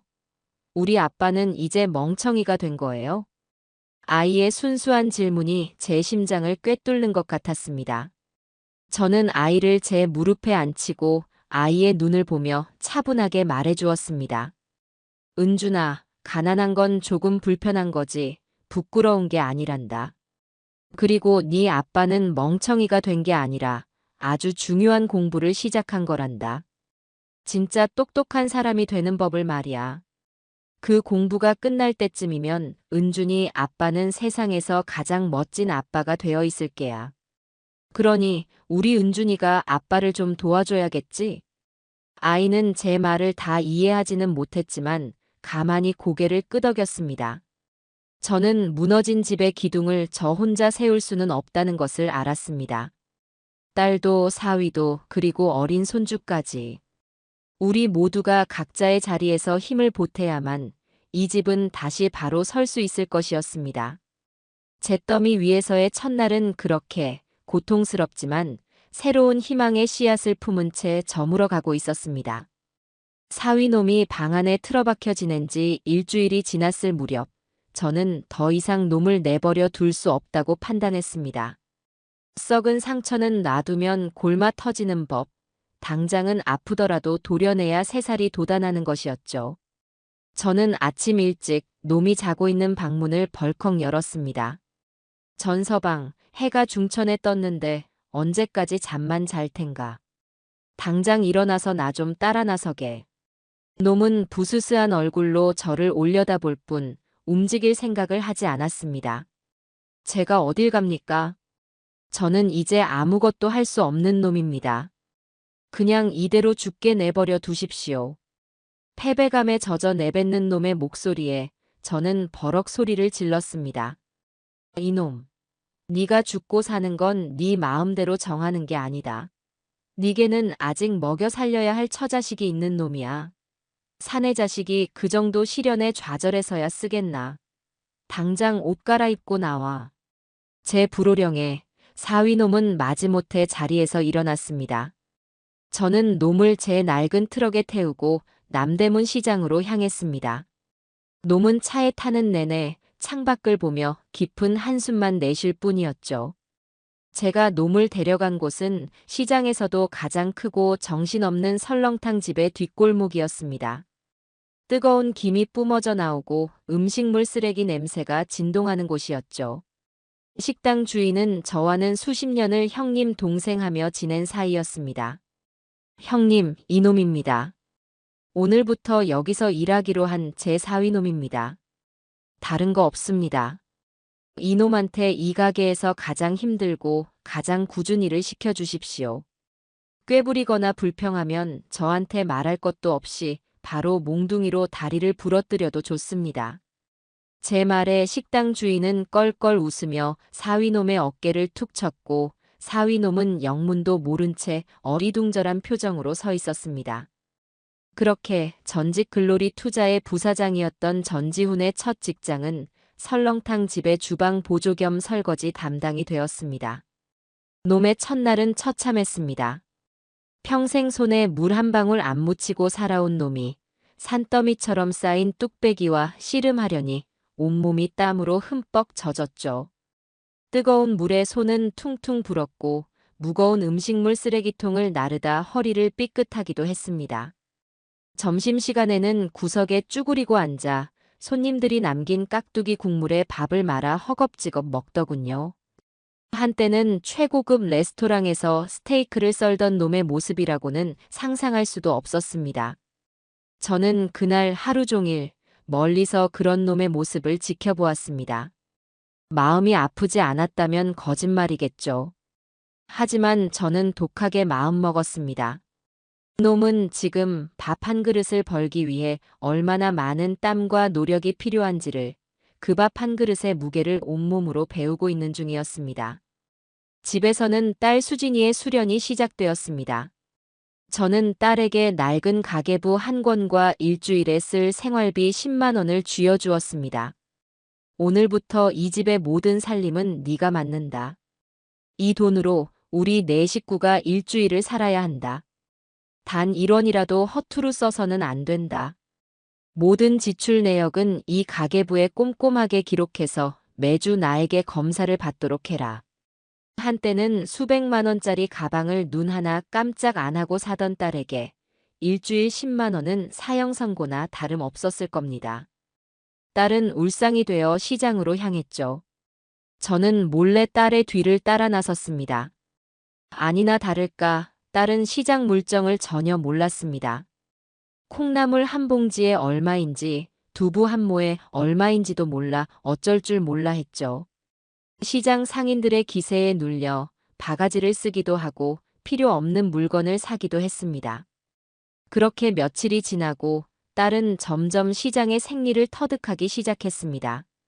더 싼 가게를 찾기 위해 시장을 몇 바퀴씩 돌고 덤을 얻어내기 위해 상인들에게 애교 섞인 흥정을 하기도 했죠. 저녁이 되면 가계부를 앞에 놓고 끙끙대며 돈 계산을 했습니다. 돈이 몇백 원이라도 맞지 않으면 잠도 자지 않고 그 원인을 찾아내려 애를 썼죠. 딸은 그렇게 자신이 그토록 하찮게 여겼던 돈의 가치와 살림의 소중함을 온몸으로 배우고 있었습니다. 어린 손주 은준이의 교육은 온전히 제 몫이었습니다. 저는 아이에게 더 이상 글자나 숫자를 가르치지 않았습니다. 대신 제 삶의 방식을 그대로 보여주었죠. 아침 일찍 일어나 텃밭에 채소에 물을 주고 낡은 호미로 김을 매는 제 옆에서 은준이는 작은 모종삽으로 흙을 파며 놀았습니다. 저는 아이에게 상추와 깻잎을 구분하는 법을, 벌레 먹은 잎사귀를 떼어주는 이유를, 그리고 우리가 먹는 모든 것들이 땅과 햇살과 바람의 선물이라는 것을 가르쳐 주었습니다. 어느 날은 집 뒤편의 낡은 창고를 수리했습니다. 삐걱거리는 문짝을 떼어내고 낡은 경첩에 기름칠을 하고 구멍난 지붕을 새로 잇는 작업을 했죠. 은준이는 제 옆에 찰싹 붙어서 제가 하는 모든 것을 신기한 눈으로 지켜보았습니다. 저는 아이의 작은 손에 망치를 쥐어주고 못 박는 법을 가르쳐 주었습니다.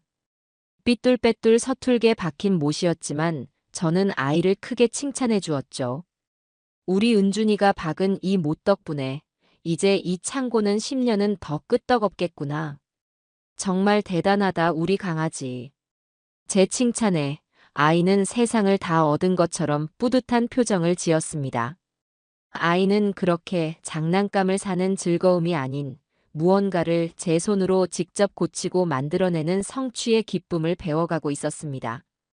그날 저녁 땀과 먼지로 범벅이 된 채 집으로 돌아온 사위놈과 시장에서 사온 채소를 다듬고 있는 딸과 제 옆에서 종알거리며 창고 수리 경험을 자랑하는 손주를 보며 저는 밥을 먹지 않아도 배가 불렀습니다. 우리 가족은 그렇게 각자의 자리에서 밥 한 그릇의 무게를 배우며 아주 느리지만 단단하게 다시 일어서고 있었습니다. 시간은 묵묵히 흘러 계절이 두어 번 바뀌었습니다. 그동안 저희 집에는 많은 변화가 있었죠. 사위놈은 이제 설렁탕집 주방의 어엿한 실장이 되어 있었습니다. 처음에는 죽을상으로 출근하던 놈이 이제는 제법 이마에 밴 땀을 훔치며 보람을 느끼는 듯 보였어요. 놈의 거칠어진 손에는 과거의 허영심 대신 정직한 노동의 흔적이 새겨져 있었습니다. 딸 수진이는 살림의 여왕이 다 되어갔습니다. 10만 원으로 일주일을 사는 것은 물론 쪼개고 아껴서 저금을 하는 경지에까지 이르렀죠. 더 이상 화려한 옷이나 명품 가방을 탐내지 않았습니다. 대신 시장에서 떨이로 사온 천으로 은준이의 옷을 직접 만들어 입히는 소박한 기쁨을 누릴 줄 아는 여인이 되어 있었습니다. 외손주 은준이는 흙냄새와 풀냄새를 좋아하는 건강한 아이로 자라났습니다. 최신형 태블릿 대신 제 낡은 연장 상자를 보물처럼 여기게 되었고 돈 많이 벌어라는 인사 대신 땀 흘리는 모습이 세상에서 제일 멋지다고 말할 줄 아는 아이가 되었죠. 하지만 저희 가족에게는 아직 풀어야 할 마지막 숙제가 남아 있었습니다. 그것은 바로 용서였죠. 저희는 한 집에 살며 서로에게 익숙해졌지만 과거의 상처와 응어리가 완전히 사라진 것은 아니었습니다. 특히 사위놈은 여전히 제 앞에서 고개를 들지 못했고 저 역시 놈을 온전히 받아들이지 못하고 있었습니다. 그러던 어느 날 사위놈이 한 달치 월급이 담긴 봉투를 들고 제 앞에 와서 무릎을 꿇었습니다. 지난 1년간 놈은 단 한 번도 제게 월급 봉투를 내민 적이 없었습니다. 자격이 없다 생각했기 때문이겠죠. 아버님 염치 없는 부탁인 줄 압니다만 이 돈을 좀 받아주십시오. 아버님께 진 빚을 생각하면 평생을 갚아도 모자라겠지만 이렇게라도 제 마음을 표현하고 싶습니다. 그리고 저 이제 이 집을 나가서 저희 세 식구 떳떳하게 살아보려 합니다. 놈의 목소리는 떨리고 있었지만 그 눈빛에는 예전과 다른 굳은 결의가 서려 있었습니다. 저는 말없이 놈이 내민 봉투를 받았습니다. 그리고는 그 봉투를 다시 놈의 손에 쥐어주었죠. 이 돈은 내가 아니라 네 아내와 자식을 위해 쓰거라. 그리고 나가는 건 허락 못한다. 아버님, 아직 너는 나에게 용서를 구하지 않았다. 그리고 나 또한 너를 온전히 용서하지 못했다. 이대로 우리 사이에 벽을 쌓아두고 살 텐가? 나는 그러고 싶지 않다. 제 말에 사위놈은 참았던 눈물을 터뜨렸습니다. 놈은 어린아이처럼 엉엉 울며 제게 지난날의 잘못을 빌고 또 빌었습니다. 저를 무시하고 능멸했던 일, 제 딸의 눈을 멀게 했던 일, 가정을 파탄의 지경까지 몰고 갔던 모든 일들을 말입니다. 저는 말없이 놈의 등을 두드려 주었습니다. 오랜 시간 제 마음속을 무겁게 짓누르고 있던 단단한 얼음덩어리가 놈의 뜨거운 눈물에 서서히 녹아내리는 것 같았습니다. 그날 저녁 저는 난생 처음으로 딸과 사위를 위해 손수 저녁상을 차렸습니다. 텃밭에서 갓 따온 채소로 끓인 된장찌개와 손주 녀석과 함께 쪘던 감자, 그리고 시장에서 사온 막걸리 한 병이 전부인 소박한 밥상이었죠. 저희 네 식구는 그 밥상에 둘러앉았습니다. 어색한 침묵이 흘렀지만 그 침묵은 더 이상 불편하지 않았습니다. 제가 먼저 막걸리 잔을 채워 사위에게 건넸습니다. 자, 한 잔 받게. 오늘부터 자네는 내 사위이자 이 집의 떳떳한 가장이다. 사위놈은 두 손으로 공손히 잔을 받고는 그 자리에서 막걸리를 단숨에 들이켰습니다. 딸 수진이의 눈에도 제 눈에도 뜨거운 눈물이 고였습니다. 그날 밤 저희는 아주 오랜만에 한 가족이 되어 함께 웃고 함께 울었습니다. 용서의 첫삭은 그렇게 소박한 밥상 위에서 조용히 튀어오르고 있었습니다. 며칠 뒤 시장에 나갔다가 우연히 예전에 사위놈을 험담하던 상인들과 마주쳤습니다. 그들은 저를 보더니 여전히 사위놈을 비웃으며 말을 건넸습니다. 아이고 어르신. 그 잘난 사위는 아직도 식당에서 그릇 닦는다면서요? 그 순간 제 뒤에 숨어있던 은준이가 불쑥 앞으로 나섰습니다. 우리 아빠 욕하지 마세요. 작은 아이의 당찬 외침에 어른들은 모두 깜짝 놀랐습니다. 우리 아빠는요, 매일 땀 흘리면서 열심히 일해요. 세상에서 제일 멋있어요. 할아버지도 우리 아빠가 제일 자랑스럽다고 그랬어요. 아이의 말에 저는 가슴속에서 뜨거운 것이 울컥 차오르는 것을 느꼈습니다. 저는 은준이를 번쩍 안아들고 아이의 이마에 뽀뽀를 해주었습니다. 그리고는 상인들을 향해 세상에서 가장 자랑스러운 얼굴로 말했죠. 들으셨소? 내 사위는 내 손주가 세상에서 가장 자랑스러워하는 그런 사람이요. 그 순간 저는 알았습니다. 이것이 바로 제가 그토록 바라던 진정한 승리라는 것을 말입니다. 그날 이후 저희 집에는 따뜻한 온기가 돌기 시작했습니다. 사위놈은 여전히 설렁탕 집에서 일했지만 더 이상 불행하거나 위축되지 않았습니다. 오히려 그는 자신의 일에 자부심을 가졌고 가게의 매출을 올리기 위해 새로운 메뉴를 개발하는 등 예전 사업가 시절의 열정을 되찾았죠. 그는 이제 돈을 좇는 것이 아니라 자신의 땀으로 무언가를 일구어내는 기쁨을 아는 진짜 사장님이 되어가고 있었습니다. 어느 주말 오후 1년 전 그날처럼 저희 가족은 거실에 모두 모여 있었습니다. 하지만 풍경은 180도 달라져 있었죠. 사위놈은 땀 흘려번 돈으로 사온 과일을 깎아 제 입에 넣어주었고 딸 수진이는 그런 남편의 모습을 사랑스러운 눈으로 바라보며 뜨개질을 하고 있었습니다. 외손주 은준이는 제 무릎에 앉아 제가 들려주는 옛날 이야기에 귀를 기울이고 있었죠. 평범하지만 그 무엇과도 바꿀 수 없는 행복한 풍경이었습니다. 그때 초인종이 울렸습니다. 문을 열어보니 뜻밖의 손님이 찾아왔습니다. 2년 전 강철수에게 모든 것을 잃었던 희망식당의 여사장님이었습니다. 그녀의 얼굴은 예전과 달리 한결 편안하고 밝아져 있었죠. 어르신 잘 지내셨지에. 제가 그동안 신세진 것도 많고 해서 인사드리러 왔습니다. 그녀는 제 도움으로 법적인 절차를 잘 마쳐 강철수의 은닉 재산 중 일부를 돌려받았다고 했습니다. 그리고 그 돈으로 다시 부산에 내려가 예전보다 규모는 작지만 아담한 돼지국밥집을 새로 열었다고 했죠. 그녀는 마침 주방 일을 돕던 제 사위와 마주쳤습니다. 사위놈은 고개를 숙이며 어쩔 줄 몰라 했죠. 하지만 그녀는 사위에게 다가가 따뜻하게 손을 잡아주었습니다. 고생 많았지에. 사람은 누구나 실수를 하는 법입니다. 중요한 건 다시 일어서는 거지에. 지금처럼만 열심히 살면 꼭 좋은 날이 올 깁니다. 과거의 피해자가 가해자의 꼭두각시 노릇을 했던 제 사위를 진심으로 위로하고 용서해주는 순간이었습니다.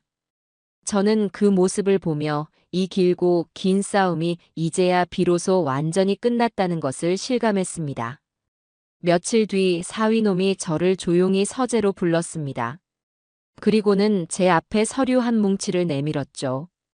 아버님, 제가 밤낮으로 고민해서 만든 사업 계획서입니다. 저는 의아한 얼굴로 서류를 받아들었습니다. 거기에는 어르신들을 위한 건강 보양식 새벽 배달 서비스라는 사업 계획이 꼼꼼하게 적혀 있었습니다. 시장 상인들과 식당 손님들 중에 혼자 살면서 식사를 제대로 챙기지 못하는 어르신들이 많다는 것에서 아이디어를 얻었다고 했죠. 그의 계획서에는 더 이상 허황된 꿈이나 일확천금의 욕심이 없었습니다. 대신 자신이 가장 잘할 수 있는 일로 주변의 이웃들에게 작게나마 도움이 되고 싶다는 진심과 철저한 시장 조사 그리고 실현 가능한 예산 계획이 담겨 있었죠. 아버님, 제가 아버님께 돈을 달라고 조르는 것이 아닙니다. 다만 제 이 계획이 아버님 보시기에도 괜찮은지 지혜를 구하고 싶습니다.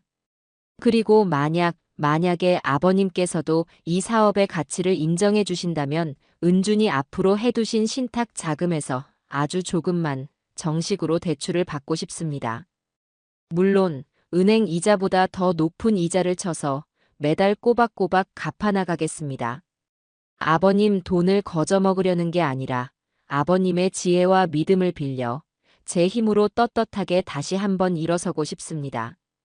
저는 한참 동안 말없이 사업 계획서를 들여다보았습니다. 그리고는 고개를 들어 제 앞에서 긴장한 채 저를 바라보는 사위놈의 얼굴을 보았죠. 놈의 얼굴에는 더 이상 과거의 오만함이나 비굴함이 없었습니다. 대신 땀의 가치를 아는 남자의 건강한 자신감과 진정한 가장의 책임감이 서려 있었죠. 저는 서랍에서 도장을 꺼내 놈의 사업 계획서 첫 장에 힘껏 찍어주었습니다. 해보거라. 돈이 아니라 사람의 마음을 얻는 사업이라면 이 애비가 보증을 서주마. 제 허락에 사위놈의 눈에 뜨거운 눈물이 고였습니다. 그해 가을, 저희 가족은 앞마당에 있는 감나무에서 다 함께 감을 땄어요. 사위놈이 장대로 감을 따면 저와 은준이가 광주리에 감을 담고 딸은 툇마루에 앉아 그 감을 예쁘게 깎았죠. 저희는 그렇게 딴 감으로 곶감을 만들어 사위놈이 새로 시작한 배달 서비스를 이용하는 동네 어르신들께 하나씩 선물했습니다.